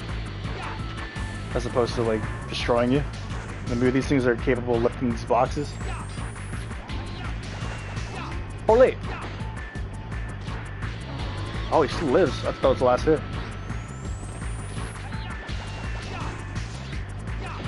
This game was designed with like 4,000 IQ. Okay. Even when you want to criticize, you're like, oh wait, no, this does make sense. Yes! Sonic Adventure 2 is a dust game. Except for the Chaos Garden. And like the first intro song, rolling around at the speed of sound. Got places to go, gotta follow my way home. Other than that, the game's trash.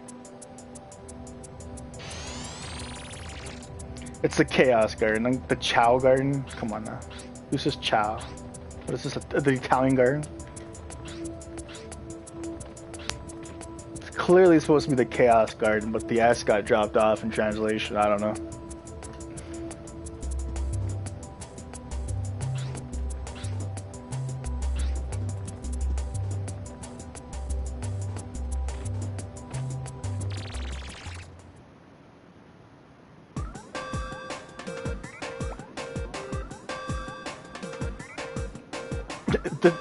The interesting part about the game and all the depth comes from the Chow Garden. Like, it's honestly like they should just made the game about that, made a spin-off or something.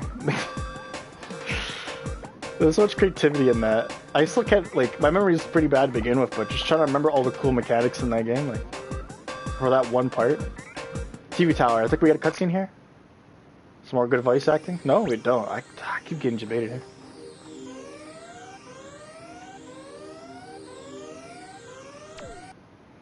There was like Monster Rancher in Sonic. It's like a full-on different game within the game. And the irony was that that game was better than the actual main game. some side mini game was better than the whole game. There should be like a top 10 list for that.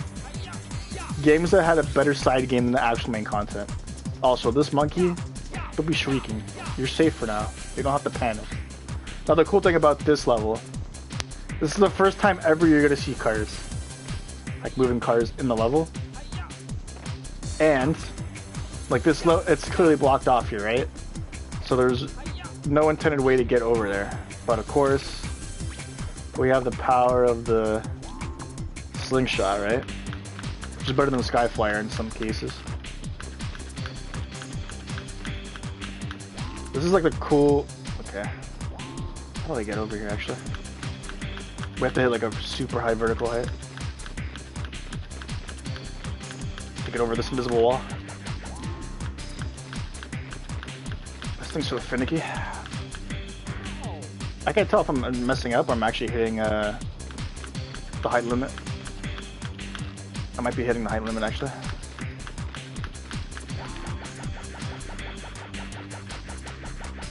Okay, I don't think you can get over there per se. You might have to maybe get over these trees. Yeah, I think there's a height limit because I keep on messing up this many times in a row.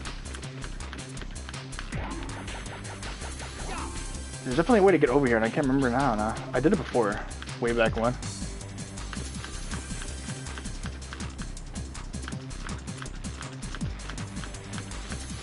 The vertical height. Oh, maybe I was messing up. Oh, okay. You actually hit a ledge. Okay, that's interesting. So obviously this was not intended for you to get here, right?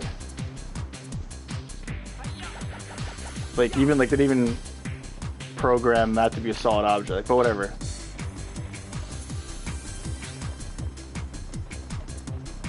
But for some reason, This bites. the car kills you. They programmed the car to hit you and do damage to you. So I don't know if at one point this wasn't blocked off and just for show, and they had a section where you had to dodge cars like Frogger. I have no idea.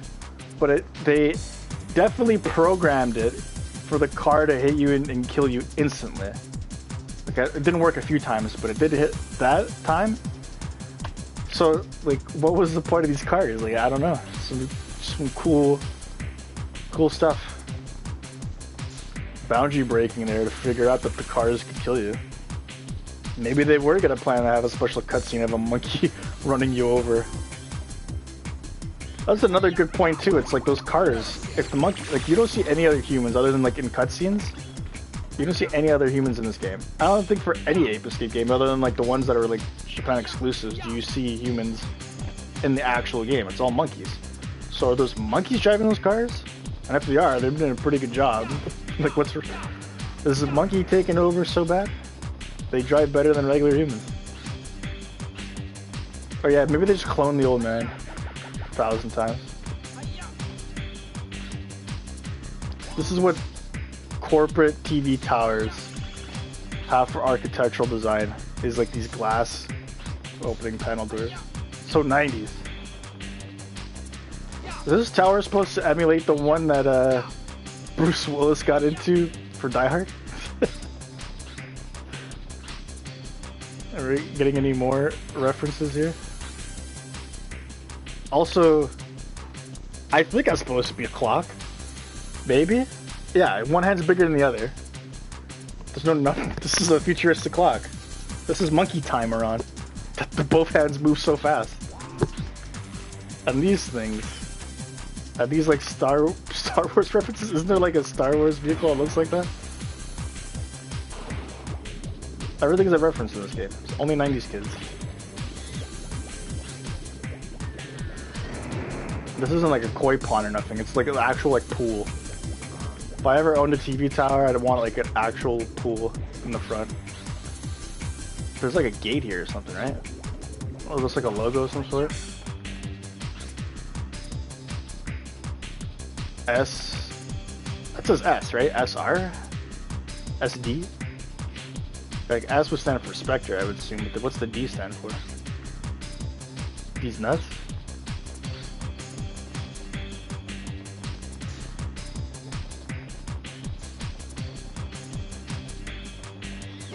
Trump Tower. They gave like one of the monkeys the Trump League. Oh my god. Alright, I won't melee you, fine. You wouldn't even drop health? Are you troll? Look at these lights.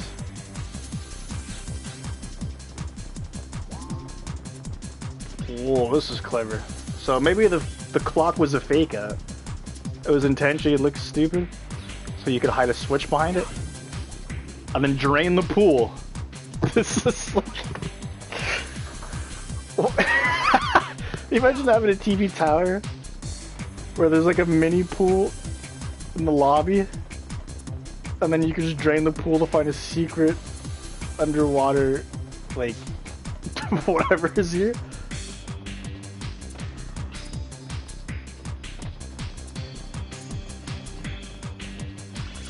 I want to own a TV tower. I'm gonna buy a Trump Tower and we're gonna make this a reality. I'm gonna start a GoFundMe. Convert the Trump Tower into an Ape Escape 1 remake.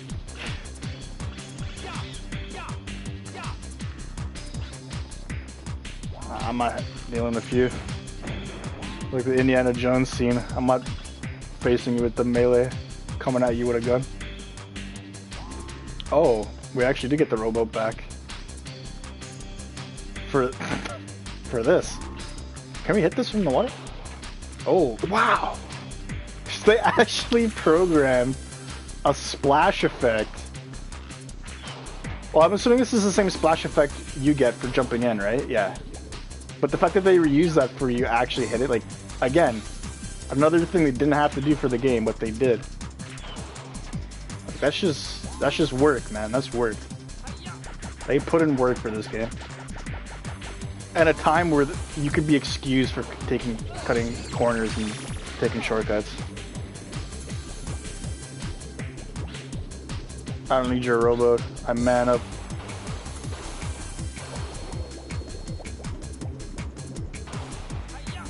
Hiya! Okay, he's on the ceiling, right? Just doing some monkey bar stuff up here, or is it? Yes, he is. Stop monkeying around. That little effect where he spreads his arms out like he's trying to fly. This is a dead end, right? There's no way to get up.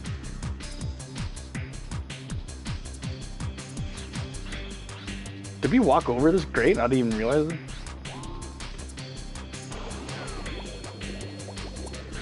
I don't want to get shocked again. There's a Spectre coin up there I want to get. Can I do the monkey bars thing with it? Oh, okay, we're just going up for that's cool too. Plug walk.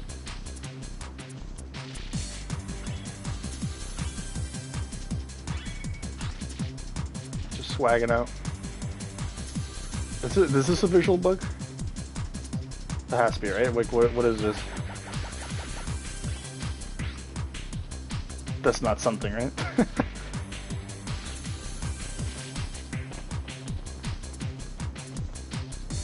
Oh, this has a word on it. That's a Spectre, I think, right? These pipes have Spectres in it. Oh, that one's backwards. Why is that one backwards? You're seeing that too, right? It's not just me? Have I just seen Spectre's name so much? All these have been put on the right place. That one I think is backwards too. They totally put that name on backwards.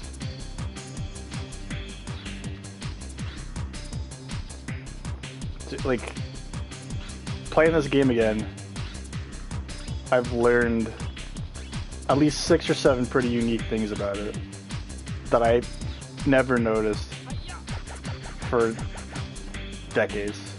So that's pretty cool. I get to play this and analyze this game again. Or play this game and analyze it. I never analyzed this game out loud. Until now. But the PS4 Classic Collection has made it a reality. So we did walk over this crate. There was a monkey up here. I didn't even take note of it. I guess if you were to find like another nitpick flaw about the game is that it's kind of fast paced and you're wanting to catch all these monkeys that you miss some of these little things that are interesting or quirky. But if you take your time just to look around, you see some creativity. Where's this monkey? Would be screeching. Where are you? You're up there somewhere, right?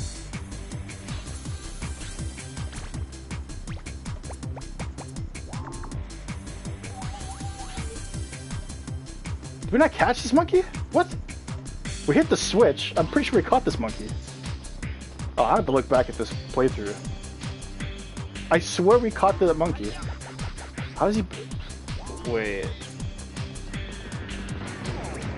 I'm almost certain we caught this monkey. Unless they did some switcheroo where you catch this monkey, you hit the switch, you go down there into another area, you come back up and they spawn this monkey in, which I don't think they've ever done in an Ape Escape game, where they put in a monkey, like they spawn in a monkey that was already just... What? Oh, I had to look back at the footage.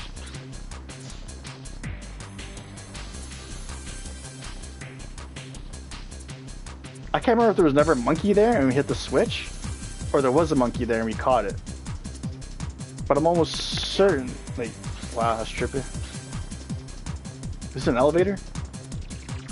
I assume this is an elevator that we're not going to see actually move. Alright, now we get the tank again. So I was right. So we get this tank in the last level we played, but we also get it in the TV tower as well. So they do utilize this. They figured the tank was that cool that they'd have to put this in the TV tower somehow. I don't know what this enemy is. If anyone has any ideas, any guesses as to why there is... that's a turtle, right? It's a turtle. Because of its legs being all flat like that. Like it's like, not fins, but like flippers, I don't know. They're not your traditional looking feet for like a tortoise. So this is a turtle. Should be near the water, in the water, at some point. That's just chilling here with this big ass shell. 2 eyes protruding out of it, and the shell's like almost like a mushroom polka dot. Why is this in a TV tower? I'm confused. This is Japanese creativity at its finest.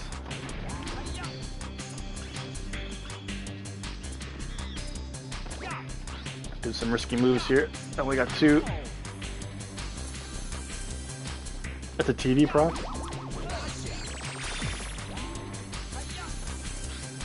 TV prop come to life. I guess it would kind of make sense if it was like a robot or of some sort, some kind of tech. Maybe this was used in the TV. Like, we don't see any TV studios. We don't see any shows. That's a gimmick for Ape Escape 3.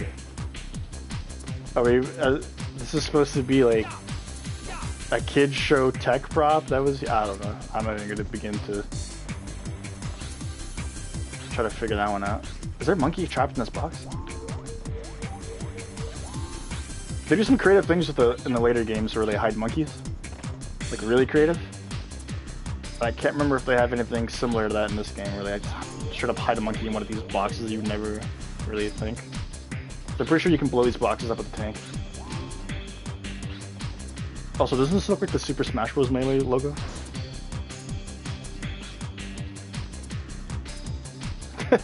Is this another reference? A reference before its time? Did Ape Escape 1 predict Super Smash Bros. Melee?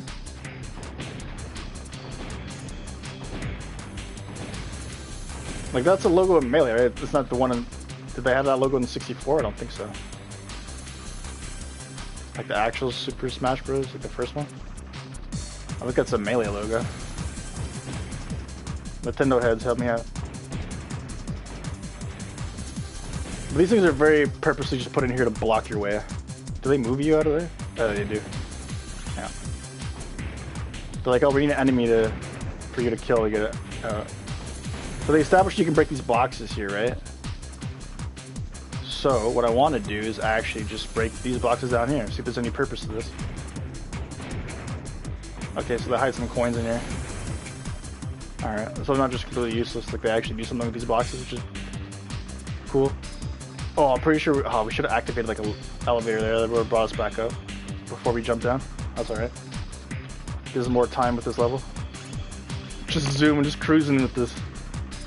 Cruising down the street in my 6.4.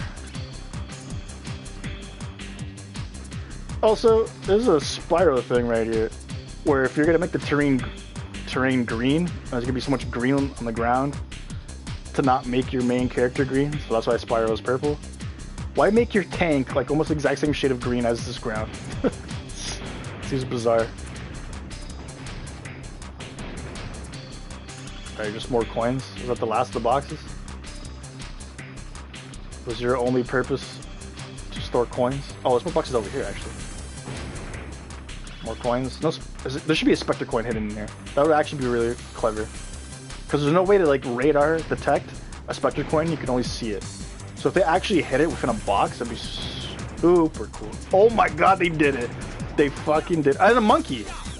The Mad Lads. I don't know if you could have monkey radared that to see that it, well, I'm sure it would show you that it's coming from that direction. It probably wouldn't show you like the actual footage of the monkey in the box. But yeah, I mean, having the monkey in the box kind of takes away from having a Spectre coin in the box, but that's still pretty fucking cool. Also, this cannon.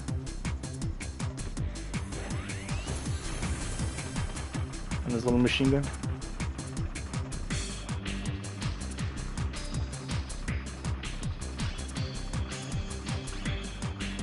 Has there ever been a tank in history in which one man pilots it, is able to shoot machine gun mounted cannon and like a regular cannon while having his head stick out of it?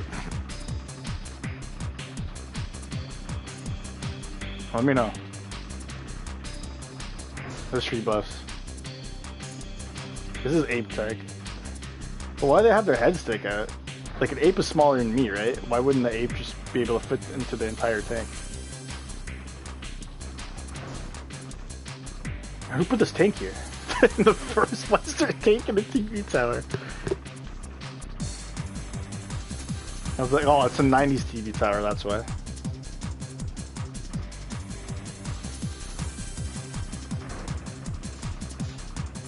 As far as controls go, for like people who like really don't like the rowboat, the tank, I know the controls are dated, but it's way easier to control a tank than it is to control a rowboat. It's actually not too bad, like I don't mind it.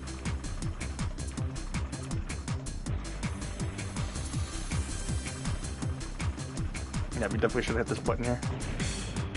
Activate that ladder.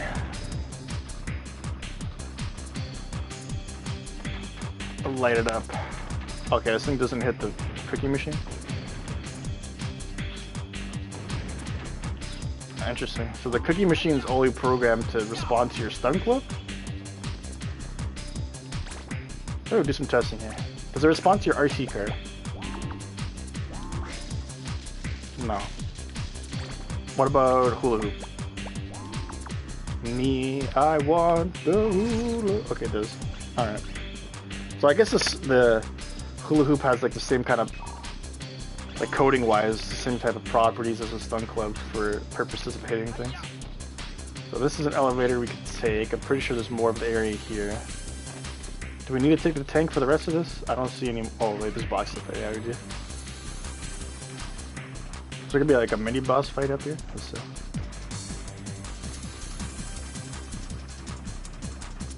And just the power of this game being the first one to utilize the dual analogs.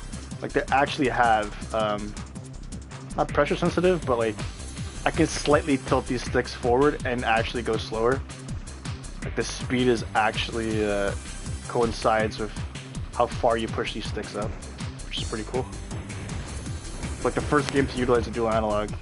You think they could have cheaped out on the mechanics of it. Alright, monkey. This is important, I take this monkey down, because I can't, okay good. I don't want to have to bring up another tank up here. This thing's juking me. Up today, Zerg. So this is like another gate area, like to travel somewhere else. They blocked off with blocks, it's pretty eloquently. think there's anything hidden here, is there? Nope. And I think the tank has served its purpose. So now I'm like, which way do I want to go? There's two ways here now.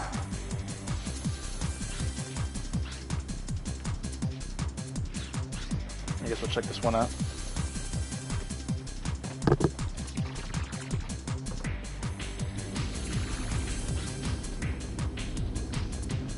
Oh, this section is annoying but cool. So they teased this kind of wind mechanic in one of the earlier levels, but they only had like one monkey, and it's pretty simplistic. But we reached a point now where I guess like these wind turbines make more sense in the factory or TV tower, and they added more to it. So now you got caution signs, we got different platforms with these wind turbines. There's some glass protected switch. Got some good game design.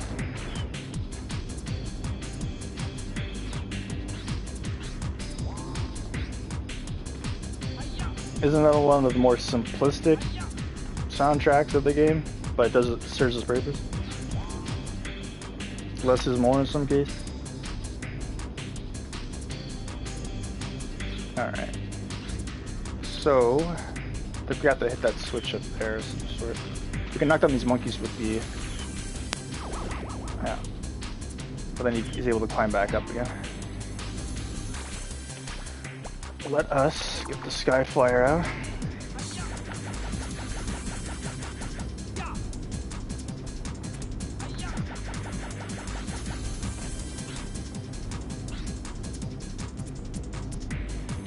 Huh. I don't think we can get up here. I kind of don't want to cheat this. Like, I actually want to figure this out. Okay, I think you can actually... Oh, shit. Yeah, that one's gonna push this back. I'm pretty... It looks like you can get up there with the Sky Flyer.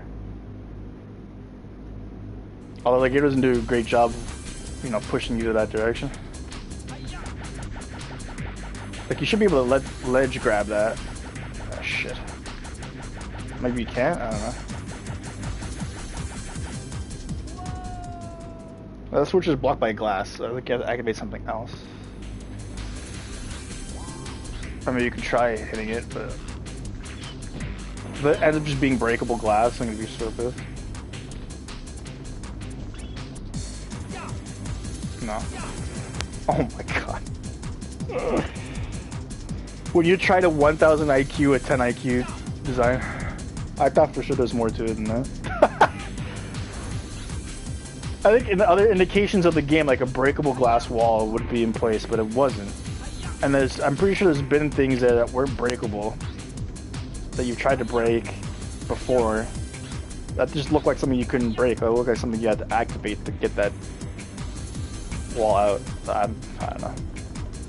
It just proves to show you how bad my memory is. I played this game so many times, especially as a kid, and you'd think I would remember that. My goodness.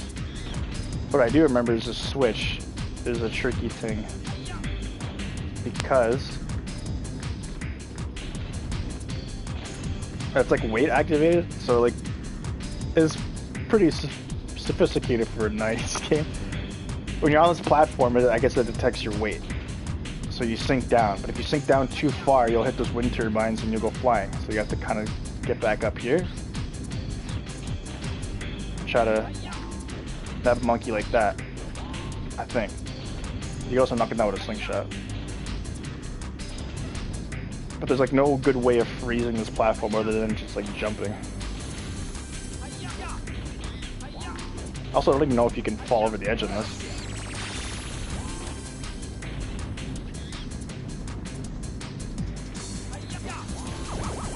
Oh, I knocked him down. I should have done that. Oh shit! No. I think you're also supposed to. It might be better if you use the RC car as well. So like you can position the RC car up there and kind of move it into place when you want to go back up, as opposed to having to run back on that switch. But ain't nobody got time for that. I think after you catch a certain amount of monkeys, this thing opens up and then you're able to disable it. Memory serves.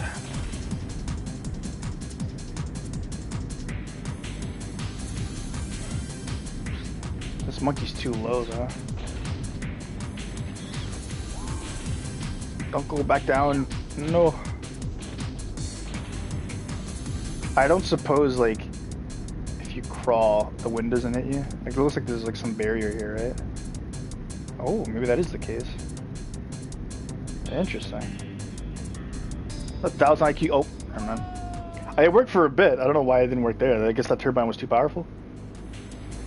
Maybe if it has the wind effect. Because one of them didn't, right? I don't know. Is this time delayed maybe? Because that one at the bottom doesn't look like it's spinning as fast as the other two. It doesn't have a wind effect. But clearly that one did have wind effect when we were going down because it blew me off. So I don't know. We need this monkey to climb up and not go down.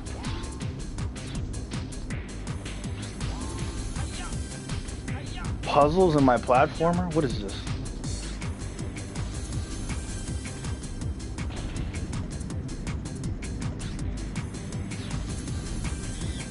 Oh, okay. Oh. No. You monkey. Get down. Uh-oh. So that one it definitely is powered. No, this one's powered too now for some reason. And then I fly. Okay, so very clearly you can't get that last monkey there for the disabling machine. So we have to grab that monkey. It'll bring down this. Easier said than done. Gotta get that monkey first.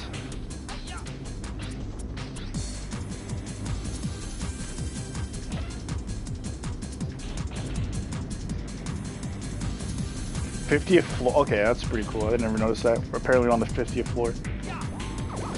Oh, how do they do that? No, no, no, no, no, no. Ah. Oh my goodness. How many lives do I have left? Oh shit. 4? Okay, good. I don't want to get a game over screen. What am I, casual? I gotta stop using this club. There we go, Jesus. Just prolonging this playthrough is what I'm doing. Oh, now you guys are aiming vertical. Would have been nice to have the one on the other one. Actually, I want to see what this monkey's up to. You were in charge of this contraption. Awesome computer hacker, okay. So that's what... I mean, this is just a... commentary on modern day computing, where you put this awesome computer hacker to maintain this simplistic machine. Some great social commentary. Gotcha. You break this machine? Okay. That machine... Wait, no, it was... Okay. Yeah, that machine's linked to this. So that's similar into that other turbine powered machine or propeller, I don't know, and like that ice level, that you break that machine, it breaks the propeller. Again, if you're like a kid and you just thought that was part of the game design or like world design, you probably wouldn't hit it. But you hit that, you disable the fans, which is cool. And then hit the switch, and you get the little shortcut out of there. So now with the fans disabled, and that one monkey in the bottom, it's time to enact our revenge. This monkey is actually like a, this game is actually like a John Carpenter inspired thing. This game is based on They Live, and we have the shades. Like we're seeing these monkeys, like, what we thought were humans are actually monkeys. It's a big commentary on how we are apes.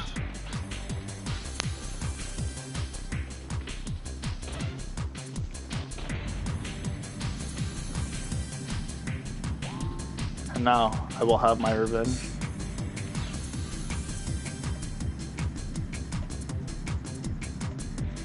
What is like some Congo, like some drum? What is that in the background?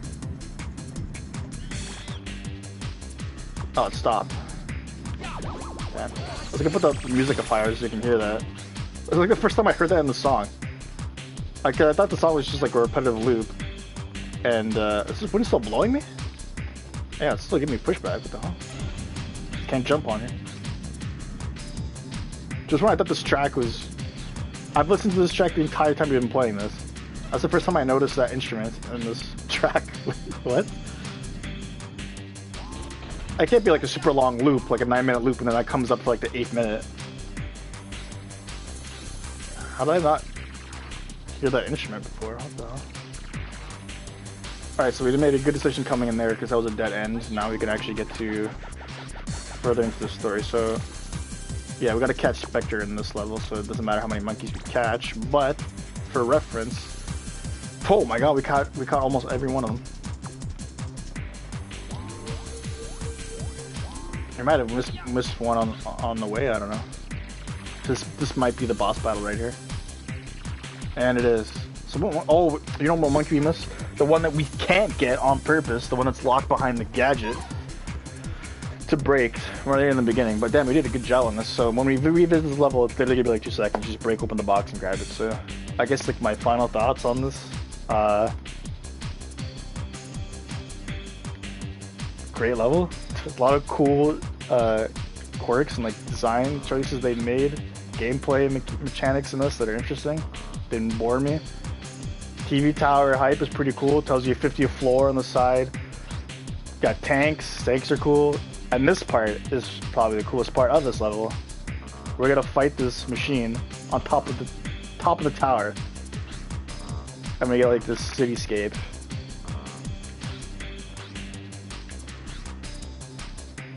Is there a gap here? I'm gonna fall. Oh, we didn't fall. Okay. Look at that pop in. Can't render something that far away, boys. Is there a cutscene here? Or is this thing just fire? Okay, there. Oh, Spike! Spike! Professor, Natalie, I'm here. Don't worry, I'll get you out of here. He's in the in-game engine. Oh, no, you don't. I still need them to help me, so they're not going anywhere. Yeah, let's get talk over this. Like, so You're really starting to bug me. Oh, I I'll never cooperate with you, Spectre. Yeah! And when we get out of here, you'll be sorry. Scratching his head. He doesn't understand why women matter. Take them away. Yes. This 10-year-old boy's gonna go to lift. Stop it! Let go of us! Grown adult. Hey, look at us! Snap out of it! Let him go! He's pissed. Now you really made me mad. It's time to get rid of you once and for Now all. you really made me mad. Oh, these henchmen. What are those What were those monkeys' purpose? Hold on, no, we're not. We're gonna break down what we just witnessed. You can't put me right into a boss battle after that. So, in like the two or three levels prior, where we had a similar boss battle with that big suit of armor. Before we approached them, we could see that Jake as an entity and Spectre as an entity were already loaded in for the cutscene. But when we got here, I'm assuming there was too many entities in the cutscene, because even the cutscene looked like I had frame issues. So they didn't have those entities on the screen. So we just walked into a giant spaceship with nobody in front, and then the cutscene just has like all these characters in front. Those two monkeys, I don't know what purpose they serve. Are they servants of Spectre? Why did he get Jake to lift 2 grown adults when he had 2 other monkeys that could have helped him? And like they're clear, like you don't see them teleport out or go anywhere, so they grab those 2, and the monkeys disappear as well. You're gonna see when we break down the ship. It's just a ship. There's no monkey piloting it. It's just a ship. So then where did Spectre and the 2 monkeys, Jake and the Professor and Natalie, go? Like I don't know. I think at this point, like, they were just done with the story. This must have been when the time constraints were hitting them pretty hard. I think we might need the slingshot for this. I don't know. Yeah, he was mad. Now I'm mad. He delivered that line like Matt Berry. You and he were buddies, weren't you? Just what happened between you and this rent-wick customer?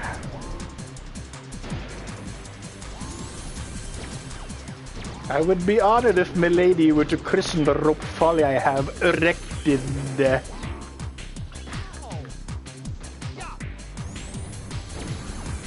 And if you and he wish to be best buddies again, I won't stand in your way.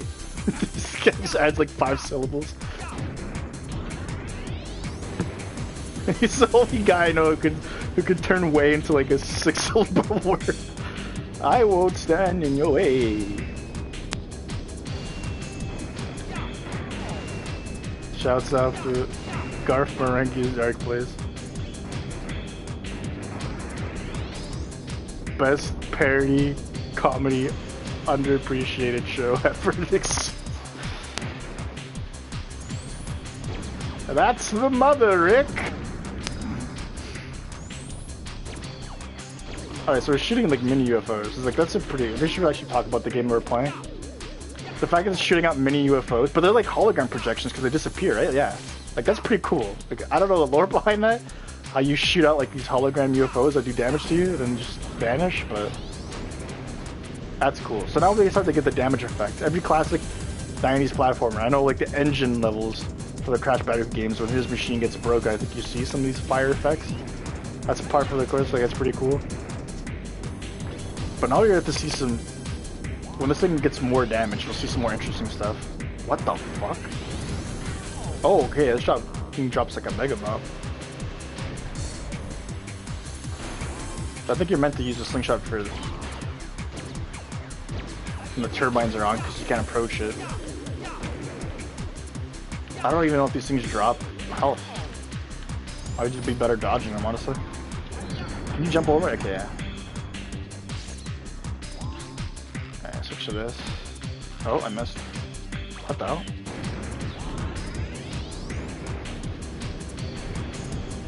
Yeah, I'm gonna need some health real quick. So now we get to the part where like the thing's pretty damaged, and it looks like it's like I don't think that's oh shit. Uh oh.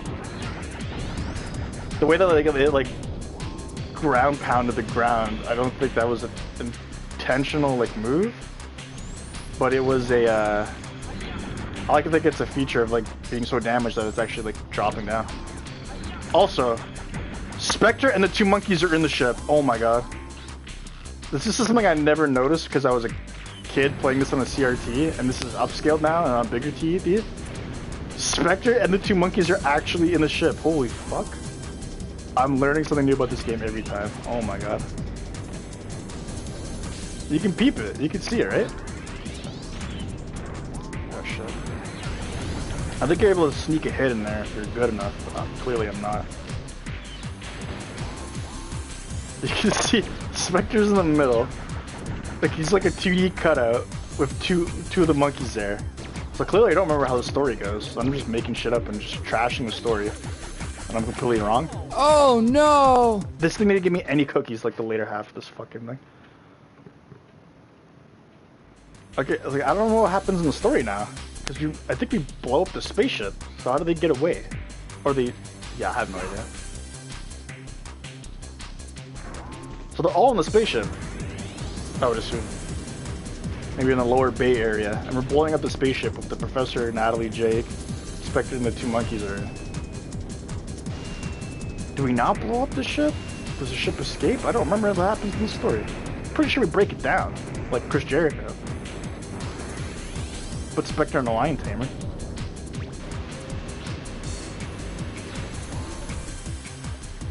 Now, this is actually like I'd say difficult, but probably the toughest boss we've faced, like especially health-wise. This thing takes quite a few hits.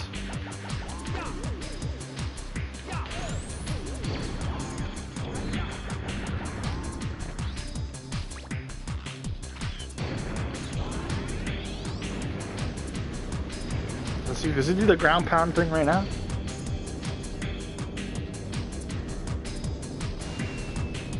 Doesn't look like it. Yeah, the ground pound thing looks like it happens when it's damaged. You gotta show me the green light. Give me the green light. No.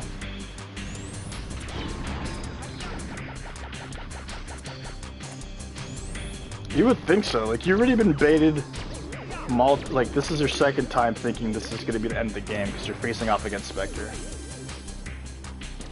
But logically, it doesn't make sense because why would you blow up a ship with the Professor and Natalie in it? Like, just kill everyone. That's it. And then you murder everyone that you've ever known in this game in one fell swoop. See, like, yeah, like that is fucking cool.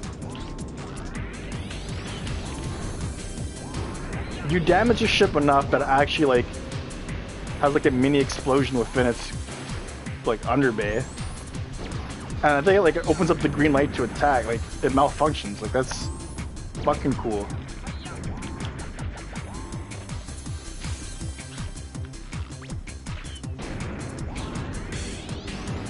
I don't know if I've ever seen a game do that, especially one this old. Implement that type of mechanic. It just like gets worn down. And you see, yeah, and it rewards skill, so you're able to sneak a hit in there. This game is so good, like fucking one of the best platformers that ever exist. It doesn't even land now. You're literally just abusing this mechanic. That's what I dropped the bomb. No. Something malfunctioning again? Okay.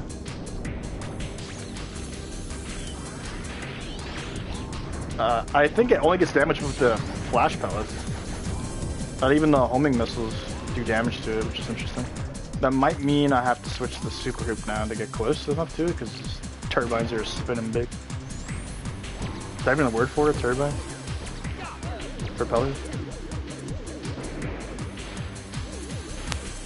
I'm pretty sure this is a fail-safe way to dodge these holograms.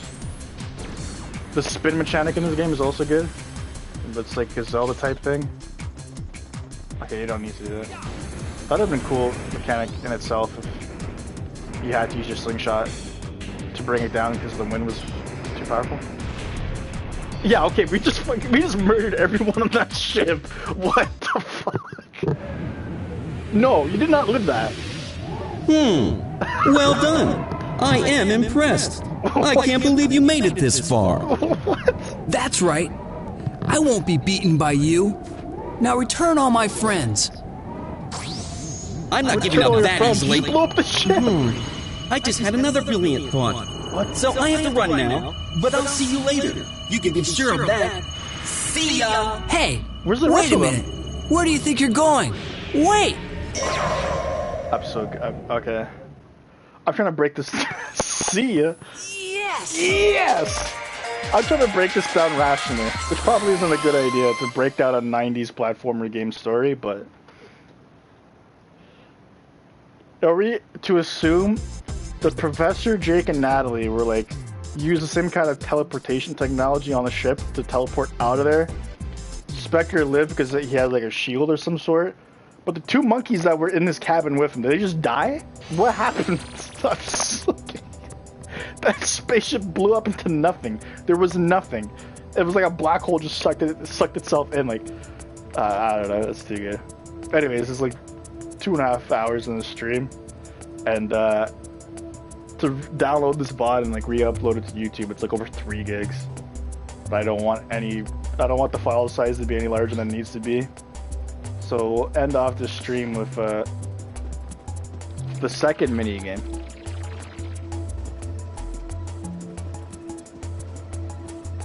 About to beat Mike Tyson. This, Warrior Monkey Trophy. This is peak mini game.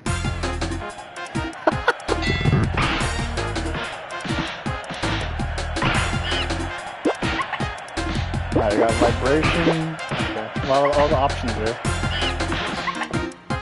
Alright, you challenge for the chat. Let's get some advice. Let's get Mickey in our corner. Also, these sounds are so loud. Oh my goodness. Jab, uppercut, rock. Press up to punch, pull down to wait, what? Pull down first and up to punch harder. Alright. Yeah, we got that. Pull down to guard, gotcha. Sway, let him at the little Floyd Mayweather money dance. Okay. The punch consecutively, the right timing is important, I see. They're showing you the right way and the wrong way. You don't spam it like some fucking jamoke. You time your punches, I got it. 1000 IQ this minigame. Alright, so Mickey told us how to play. Now we're gonna challenge for the championship. Who we facing? I'll let the chat decide. Are we going Frenchman? It looks like a Frenchman. Noah? Slick? By the way, this game, the only time you see monkeys with like different faces. In this game in particular. Like obviously the second and third one, they changed up the monkey designs a bit. This entire game, the actual monkeys don't have angry eyebrows. They all look like this. They don't have like white face paint, a goatee. They don't have a nose like that. Do we go Ali? You go the Great Mo? Rocks, Pugs, Noah. Maybe we rock Noah. We got one move for Noah. I think we're gonna go Noah. He also has like a different colored peak point helmets. These also aren't in the actual game. It's just so, it's such a weird. Oh my goodness. We're gonna go Noah. So, wow, in this game, Ali's underpowered, huh? Just one win. Hoya Thor? Ray? So these are other monkeys we don't get to play as. Hoya and Thor. We're actually gonna face the God of Thunder. The monkey God of Thunder. No promises on how well they do here. From what I remember, this minigame's pretty cranky.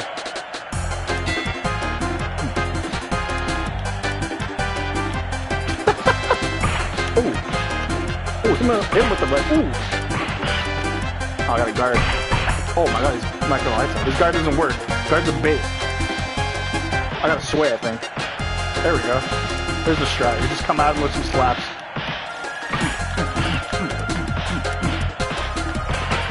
It's about to go down. It's about to go down. Oh. Of course, we need the Spectre logo in the background. He's guarding me though. I gotta start swinging on the side. They don't tell you this in the advice that you can swing on him like this and just say, what the hell with his guard? Yeah, he's guarding like the punches aren't landing.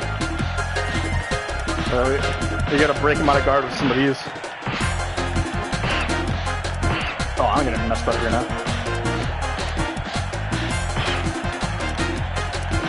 Yeah, like the punches aren't landing.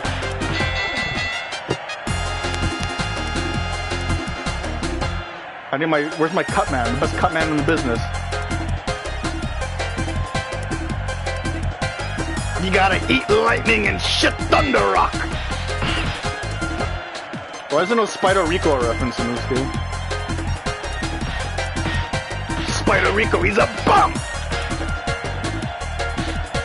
Oh my god, I can't even land a punch. I'm Spider Rico right now. I'm gonna start doing dishes in the Rock skit, the Rock. Dwayne is in this movie. He's down.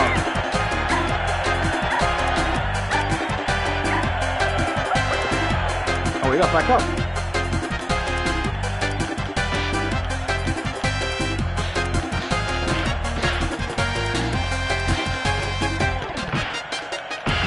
Oh my goodness. He's getting back out. He's taking some big blows. My thumbs are so sore from this. These punches are not landing. The advice was a lie. He's down again.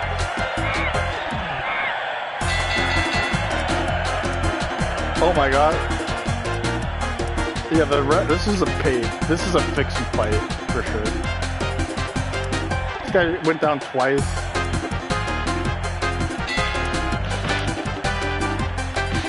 How much stamina you got back after that round? I knocked him on his ass twice. This is just the first box we have to face. Like, how are we gonna finish this?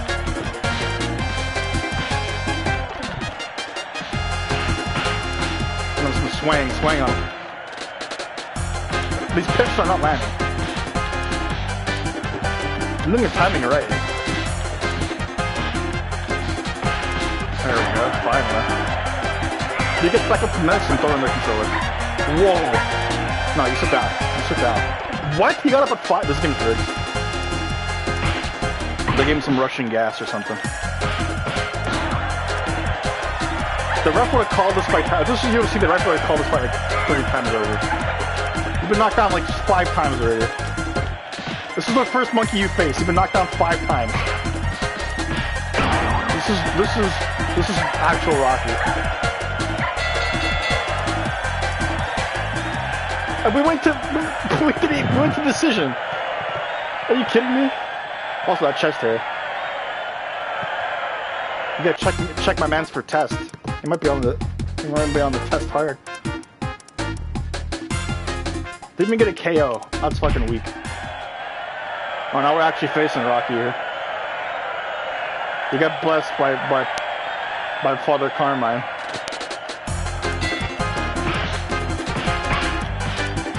Oh, he's actually beating my ass, this guy. I gotta go on Game Facts looking for a guide on how to do this minigame.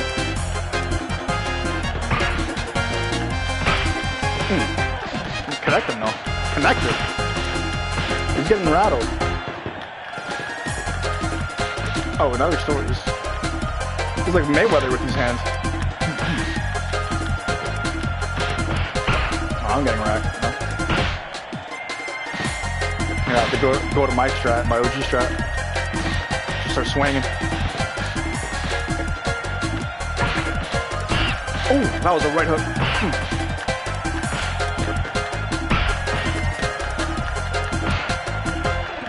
He's guarding pretty good though. Or she, is this a female monkey? Rocks? Like Roxanne? Roxy? Oh my god, I'm gonna rack.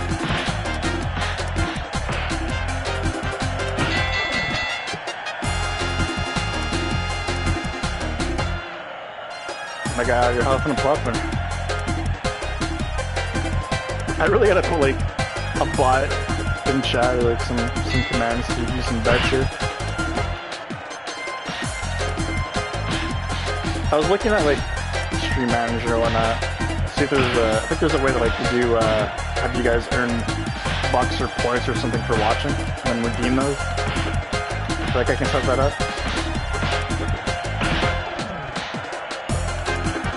I'm getting rocked out here. Come on, rock!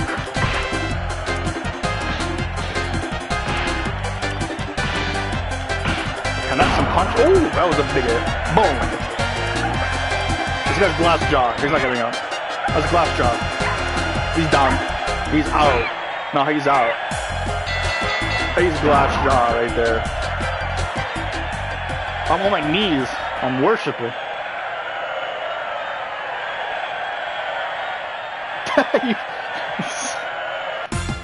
Was that supposed to be like the Timberwolves when they won the play-in? Why was he selling so hard? You what? Also, look how it's like first. I guess it's like contenders, right? Like first contender, second contender. Because clearly Thor's not first. That's Hoya. What? Okay, I think Ray's supposed to be a female character, right? Maybe he's like Prince? Flamboyant makeup there? Oh my god, I'm gonna rock. I'm gonna rock. I need to put up the hands. He's gotta catch his hand. Oh my goodness. I gotta start swaying.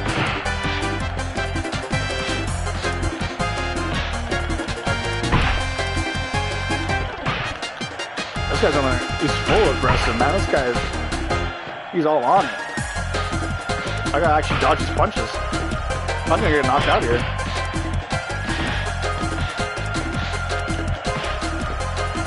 The guard does like little to nothing.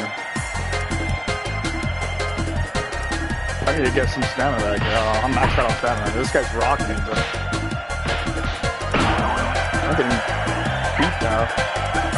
Oh, I gotta rotate my stick. Which one? I'm rotating both. I don't know what stick I have to rotate. They didn't even tell me. The advice section would have been nice, by the way, to tell me which stick to fucking rotate. Yeah, I need that whistle. I need that bell. My guy here rattled. I don't think we're getting past Ray.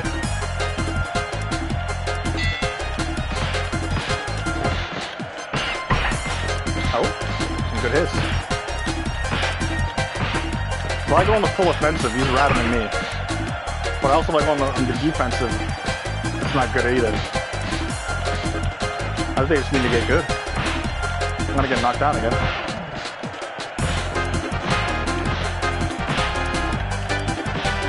We're both swinging, but only one of us. I'm using the right analog stick for this one to see if it works. Might not be the right analog stick. Oh, maybe it is. Damn. Your Razor power. How are we even gonna get the Thor if Ray beats ass like that? I wonder if the specific characters have like specific stats. I don't think so, but it'd be interesting. Get the fuck out of here. Thought this was gonna be a Rocky story here. We just lost to Dolph Lundgren. If he dies, he dies. Yeah, I'm gonna stop this now before it becomes a 3-hour VOD. And I'm gonna have to upload like 4 gigs to YouTube. Let's do a quick save.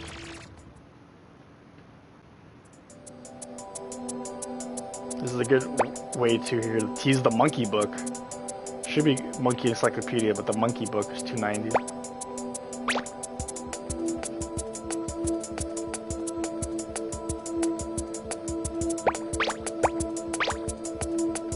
We'll use all the save files for this.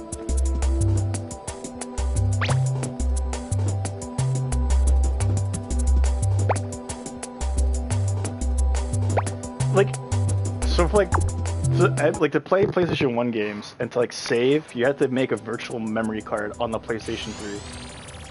But on the PlayStation 4, I have no, like, they just make data. I don't tell you where it is. It just becomes a memory card. I don't know. But we're done here with that. Let's do a quick, we can do quick saves with this now. Just in case our memory card gets corrupted. But yeah, that's the stream for now. Probably play some more tomorrow. I rue the day when I finish this game and have to be forced to stream Crash 4 again, but for now I'm enjoying this, learning new things about this game I didn't realize for many a decade. It's been fun so far. Thanks for tuning in. I'll be back with you as soon as I can.